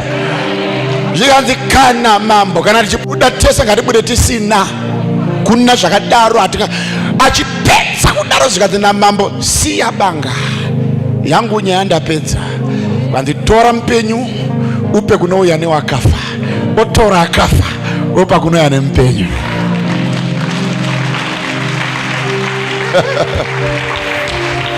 Saka pakamboitika demonic switch ka iya kunzi divine switch now. Ani ndizvo divine switch ndokutambidzwa wake mwana mupenyu, ndokubuda akabata wake mwana mupenyu. Now Jesu ndo yaakatsanangura parable yataverenga. Kufanana kwenyaya achitaura Jesu sekunge asiri kuti nyamba ndiyo ukushi wakakusha mbeu yake. Investment yokukusha mbeu, number 1 kutanga wabvisa bundo, otora gejo oburitsa miforo, otanga kukanda mbeu wane. Ipapa muvengi wako hazi kushanda, iyo ndori kudii. But rake basa kumonita, monitoring spirits. Ari kuona how you are sowing the seed kuti agone kuataka, because how you pray can be exactly how you are going to be attacked. The level of your prayer speaks of the level of a possible attack.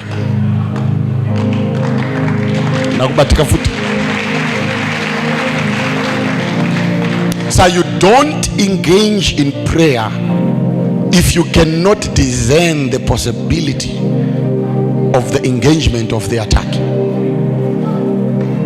Right? Hallelujah. Gloria. Hallelujah. Achimirira ari observe, ari kumirira nguva dzokurara dziya dzatabata dzomukadzi. Wagona hako kuchengeta mwana, but watadza nguva dzokurara. Wagona hako kurima, but wakamirirwa panguva dzako dzousiku, midnight, the same time. Muvengi ndokubva ndokuchiona munda usisina manje arimo manje pararwa, but wagona kwese wataka mabusiness, wadi mapepa avhurwa, mazimura zvese zvaitwa, but warara manje, warara. Iye ndokubva achiuya panguva dzokudini, haana kutanga kufukunura mbeu, achirasa, achifukunura, achirasa. Ndoda kuudza, ndichadzokorodza, muvengi kana achikuataka haakusiye uri empty. Ane chidhori chaanosiya chokuti kamuko unopota uchidini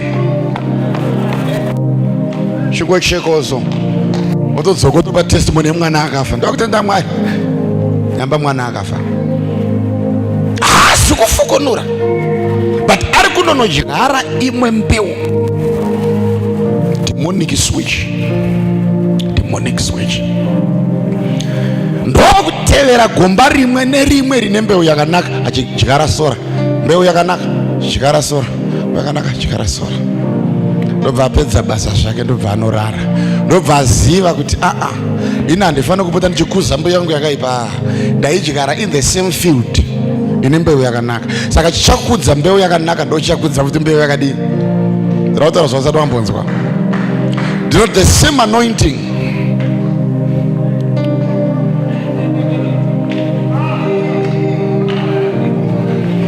mvundisiseiko zvinhu zvangu zviri kuramba zvakaoma. Already anointing yangu haisi kudiridza chakanaka chiri mauri bedzi, iri kutodiridza nechakaipa chakadyarwa mauri. Saka umhanye kuti munhu wamwari ndisimudzei usati waidentifya mbeu yakaipa. Anointing isati yaoperator, make sure your field is clean, so that anointing it cultivated the correct object. Saka unorarama in parallel, maipire upenyu ari kufambirana nemanakira. Ameni wakambozviona zviri square so ndava ndadyara mbeu yakadii yakaipa mumunda wadyarwa mbeu yakanaka, kuziva kuti handizouye nebhaketi rangu remvura rinodiridza mbeu yakaipa payo yega, asi chicharera mbeu yakanaka ndo chichakudza futi nembeu yakadii.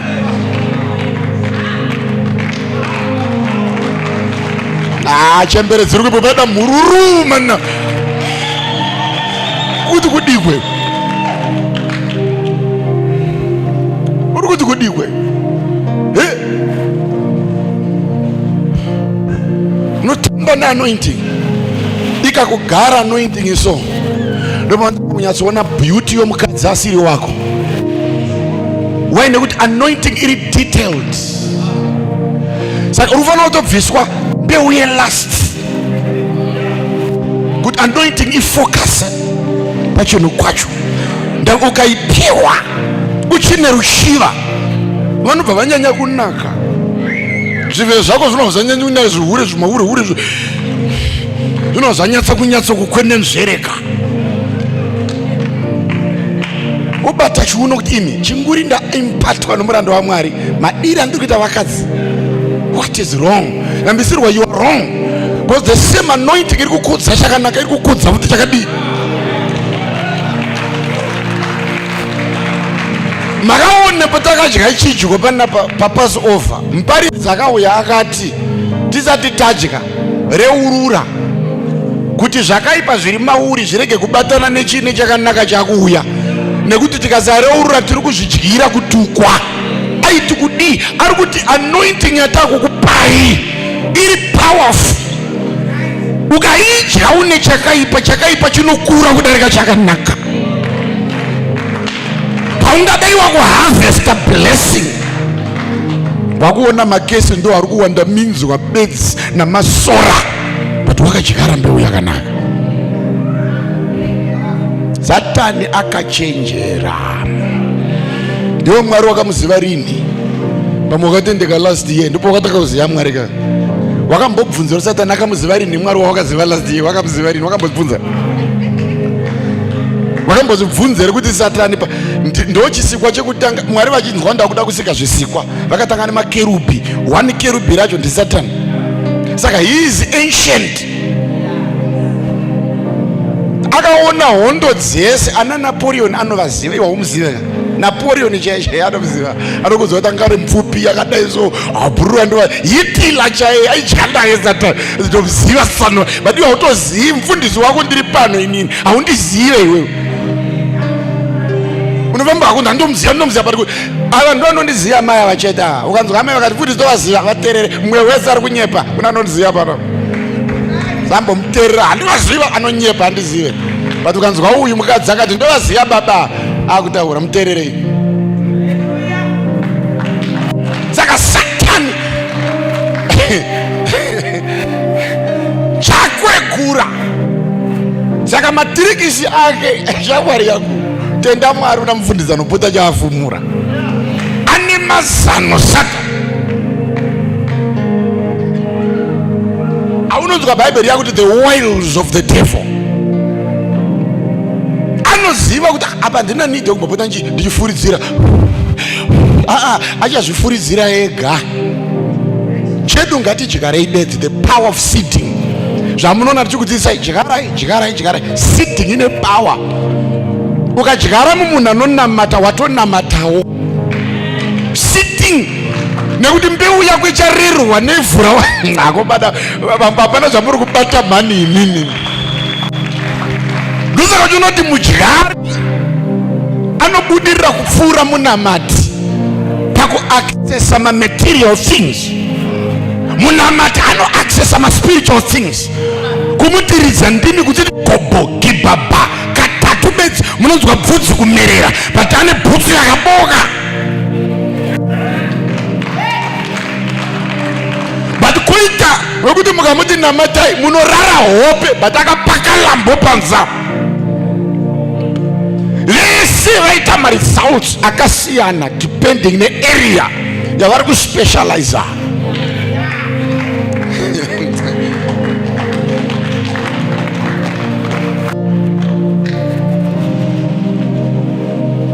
Ini basa rangu bedzi kudyara chakadii katigare pasi ndiwana kupedza. Ndobva anorara zvino mvura ndokubva yanaya mvura yaMwari. Matamba tikoti anointing babe mvura haizi yaSatani ndeyamwari ichiwira pavhuda ndokubva nembeu yakaipa yatanga kudini.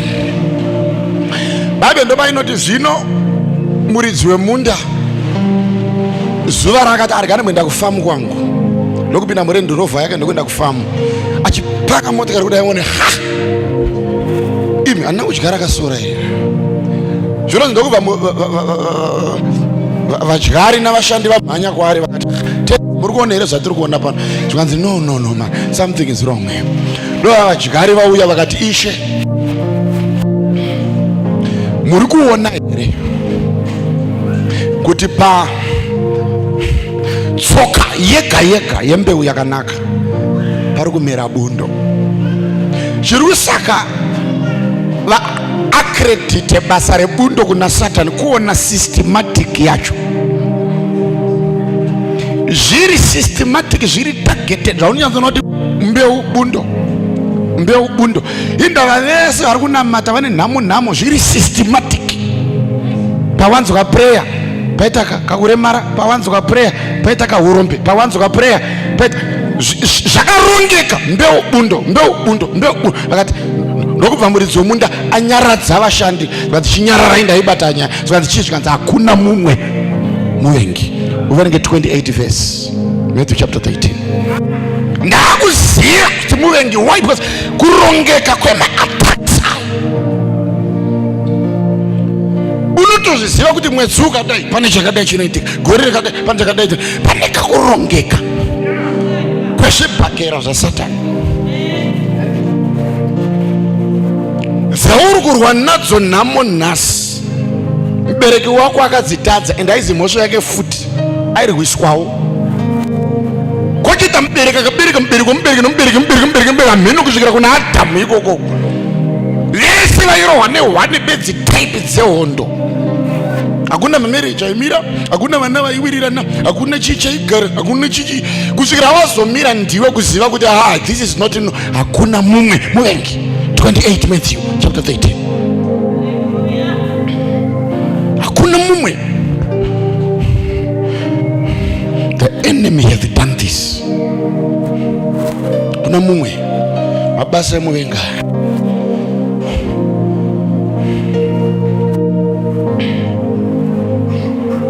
Zvaunoona uyo mukadzi akatorerwa mwana mupenyu.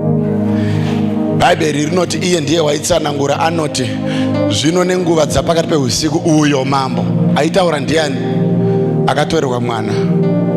Kureva kuti before you access your breakthrough or deliverance or whatever terminology you can use, you need first of all to have a revelation about your, not God, about your enemy. About you. The reason why I do the revelation about your enemy first, but okay, the revelation yamwari first. Uzokwana revelation muvengi. Urugusiya wakavhura mukova kumanipulate because hauzi an operator say. Know the ability and the potential of your enemy, and begin to look around you. So, kubva kuvana vawakazvara kuti behavior ishi. Nemukadzi wawakaroora amuroora apinda mumusha, muongorore behavior iyi. Dzokera kuna mai guru nana mai nini nevamwe vakavaroora vasati wapinda mumba imomo. Tarisa muhwezva webehavior dzavo. Uchiona wapinda mumhuri ine an attack or ine a blessing, because blessings move in trails. Cases also move in trails. As I pray for you today, we are dealing with all those situations where you are systematically attacked. Is a random attack? No. You are systematically attacked. Muvengi anogadzira ma events, ma situations, and ano inspire vanhu. Very systematic. Saka anonodyara an attack isiri random. It is systematic. Unozara obva kanyika odi ochema oridza mhere, but already ma attacks ako haazi enjuga, haazi ekujuma, ari kutouya ari targeted kuziva kuti tikarova pachazoda kuchema mangwana apa ndo pachamuchichaisa hopa. Ura kuti attack yako ya 2030 yakatoitwa kudhara muna 2020. Apa ndo pandichasaya serious vashoma manje apa mino ndicharasikirwa nevakawanda ipapa. Iwe unofunga kuti musi unowatakwa nhasi ndopo watakwa. No.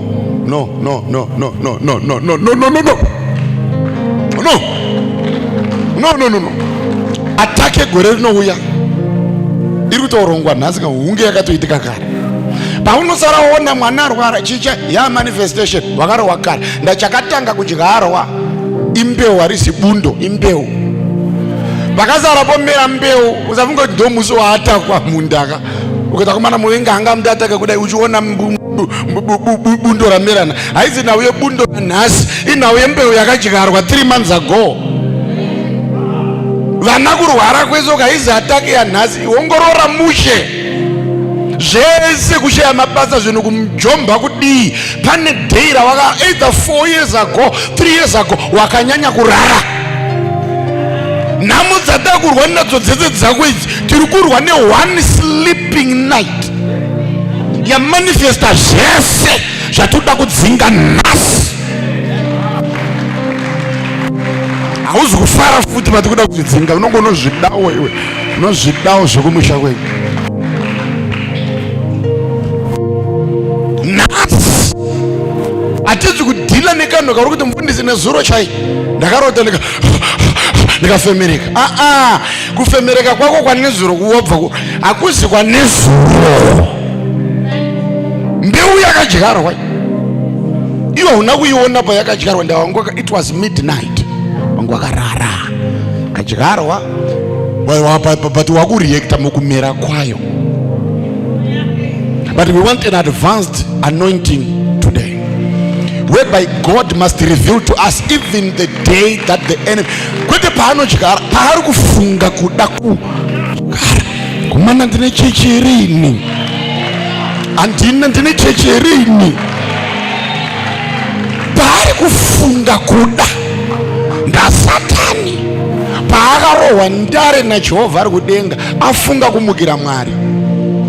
Dada raiti wakamukira Mwari kwete, inoti wafunga kuda kumukira Mwari. Mwari ndokumuridza mbama zvichiri munjere zvichiri pamoyo, ndokubva hondo dzatsva kudenga zvichiri pamoyo paSatani.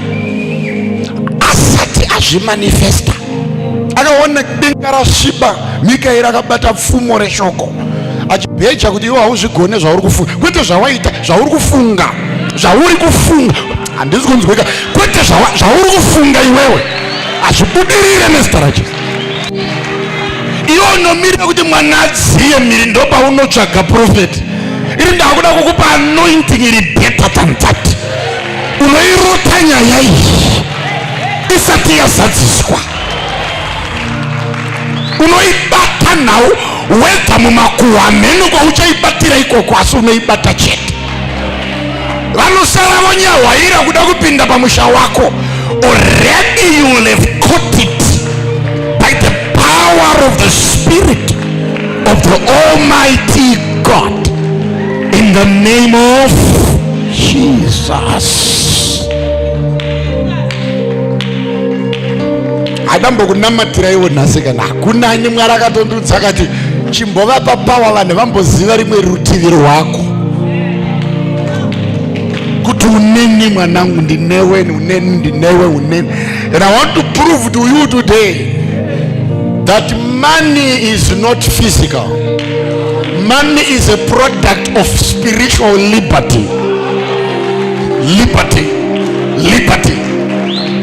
When you enter in a zone of spiritual independence, where you are no longer colonized and manipulated by evil spirits, you see a consistent trail of success following your material endeavors.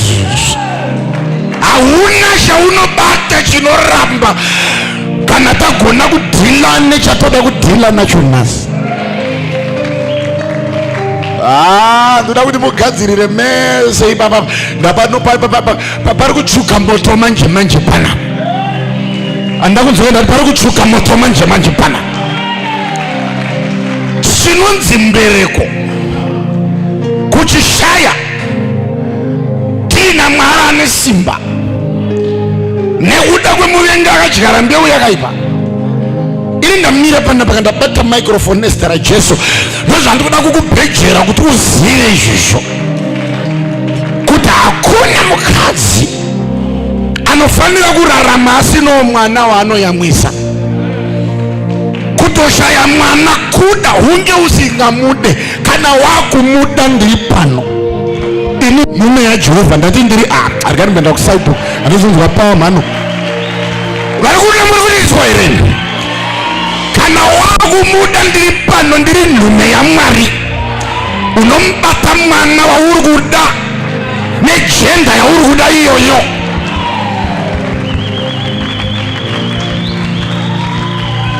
Isusu dambudziko redu vafundisika, tinopiwa vana vane mbeu dzakamera kare dzakaipa. Saka uri kuda kutombotanga pakumudzurira mbeu zvino hana patience, uye atizaenda. baturi kudhila nembeu yawakauya nayo kubva kuruzevha kwenyu.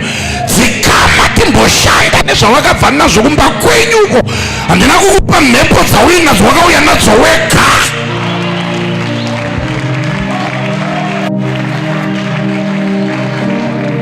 Ndiri kushanda nembeu dzekumusha dzekuti hakuna murora anogamuchirika. Kunyange akabuda akadii haagamuchirike. Pandamira somuranda waJesu panapa.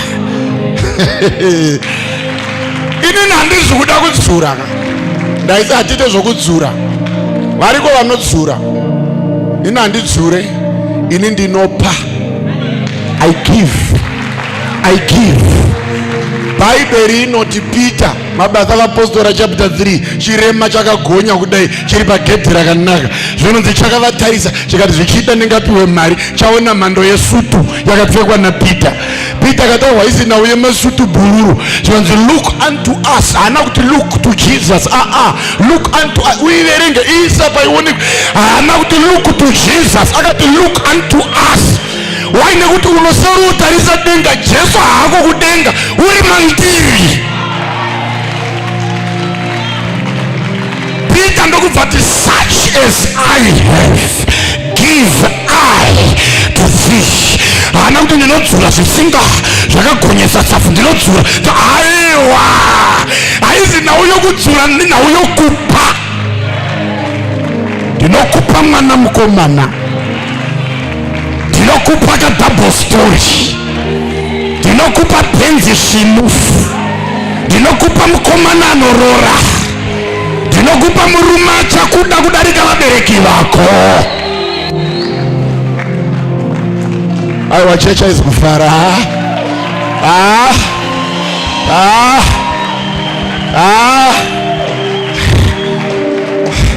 Solomon anoti ipai, haana kuti anoti dzura, anoti ipai mupenyu kunaka nezvakafa. Ipai akafa kunane mupenyu. Akobana tiri kudzwa simba panapa ndanga ndichamhanya zvokubvarira matrauzi chaizvo. Maiwekani anoti kudii Solomon? Anoti ipai mupenyu kunane akafa. Obvati ipai akafa kunane mupenyu. Saka uri muno nhasi wauya netsoka, motikari yako tiri kukupa nezita raJesu. Checha haizi kufara. Checha inakudaira ameni. Uri kurozha, ndakuda kukupa akuoma roja. Ndakamira pano somuranda waJehovha. Vabereki, ndinoziva Mwari wandinoparidza. Zita rake anonzi Elohim. Ndati anonzi Elohim kana kuti El Shaddai. Nerimwe zuva Abrahama ari pagomo reMoria asunga mwana ambira dzakondo. Akuda kubaya nebanga ndokubva amanifesta Mwari uyu. Ndokuti Abrahama, chiregedza hako kuponda mwana, simudza meso ako uone. Abrahama ndokusimudza meso ndokuona gondobwe rakasungwa nyanga dzaro nebundo resako. Zvanzi bata gondobwe uuraye panzvimbo yaungadai waponda mwana. Ndokubata gondobwe ndokuura, ndokudira mvura, ndokufara, ndokudi achiburuka gomo. Anoti Abrahama, ndazvionera nhasi kuti Jehovha ndiJehovha anopa. Ndobva amuti chaire Jehovha anodi. Aiwa, ndinonamata nezita raJesu. Piwa vana mapatya nejenga yaunoda. Piwa simba udzivakire pachikomo kana papi paunenge warota. Famba nemotokari, famba nezvaunoda. Idya uchisiya panyika yavapenyu. Iva muriritiri wenherera uchibva panapa. Chengeterwa vana navatorwa. Pinda ugobuda urege kuva nanokuteya.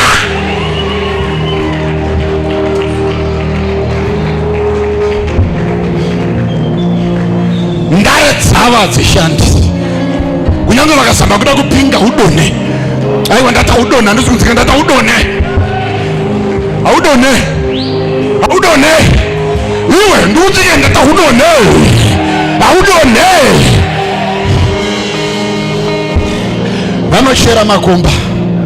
Vanokuwana uchicharika. Zimara makomba avo ava makomba amarara. Tawachagona kuisa bedzi kuisa marara iwe aufire mugomba hauna guva rakachera wauchavigwa. It will not happen. I pray for you. I pray for you. I pray for you. I speak into your spirit, into your life, into your soul, and into your body. You are not losing any battle. That tender, you are receiving every ounce, every pound, every cent in that tender. You will not lose even a single dollar in the name of Jesus. Vako vana vachabuda muchibereko chako vachadiwa panyika yavapenyu navanhu. Ndinotumira ngirozi ngadzichengete vana vako iwewe. Cheche haizi kundinzwa. Ndati ngirozi, ndati ngirozi, ndati ngirozi. Mama paya paunonzwa Bhabheri chiti Mikaeri wakashanyira Maria akati murandakadzi unodikana kupinda vamwe uchabereka chibereko chemweya ugobereka mwana ugomutumidza zita rekuti Emanueri nekuti Mwari unesu. Mukadzi akabvunza akati zvichazoitika sei? Zvanzi hunge mweya mutsvene agara pamusoro pako. Zvandiri kuprofita zvese unogona kubvunza zvichaitika sei munhu waMwari. Ndinoti mweya mutsvene achauya achagara pamusoro pako achakuzarisa zvisina zera newe. Genesis chapter 15. Abraham achiri kunzi Abraham anochema kuna Mwari anoti kusvika rinhiko ndisina mwana achadya nhaka yangu ndiani pamusha pangu zvandingorina Eliasa muranda. Ndipeiwo mwana. Ndokuchema kuna Mwari. Mwari ndokuuya. Mwari ndokuti simudza meso utarise denga unoonei. Zvikanzi nyeredzi, zvikanzi vachawanda senyeredzi vana vako. Aiwa chechi haidzi kufara mani. Ndodiko tarisa napanyika waone zvikanzi jecha ungaiverenga zvikanzi kwete zvikanzi ndozvichaita mbeu yako. Vamwe venyu muchabata mari yamusina zera nayo. Vamwe venyu muchavhunduka muchinongedza dzimba dzamuchakumbira vashandi venyu kuti endai munoinkwaya ndoda kutenga imba iyo. Ukozodzoka uchirimaindwa kuti zviri kunzi ndeyenyu kare imba iyo makaitenga gore rakati. Pfuma yokukanganwa. Ndataura zvakawanda ibaba.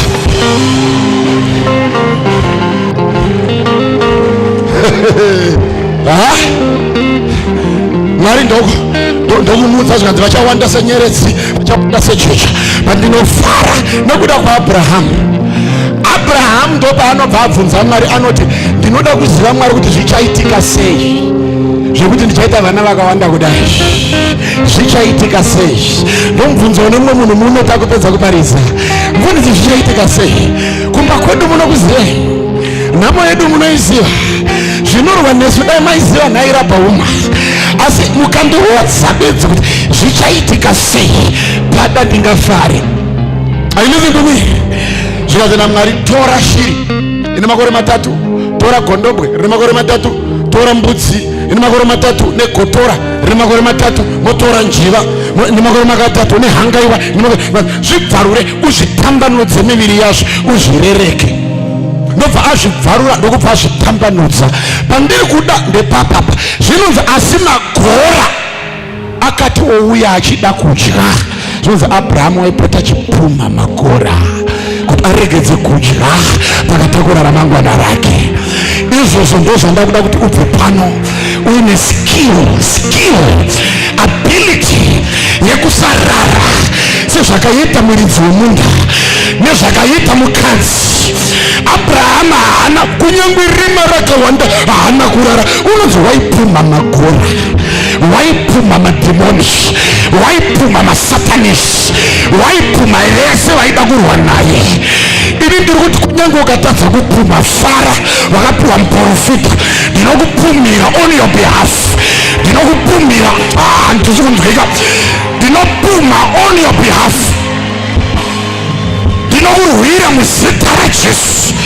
Nhamo dzako ngadzione ini ndinodziparadza, ndinodziparadza, ndodziuraya. Simuzamoka chechi ino ichechi yepower, ndati chechi ino ichechi yepower. Takazvarwa kubva kudzinde repower. I am a son of a lineage of power. Ukaona vangu baba vakandibereka pamweya vakati hero power, handina kuzvarwa naticha anoticha asina power. I believe in power. I'm a son of power, and you as well. Because of me, you are now attached to the inheritance and the lineage of power. Magena Mama Sando, lift up your hands.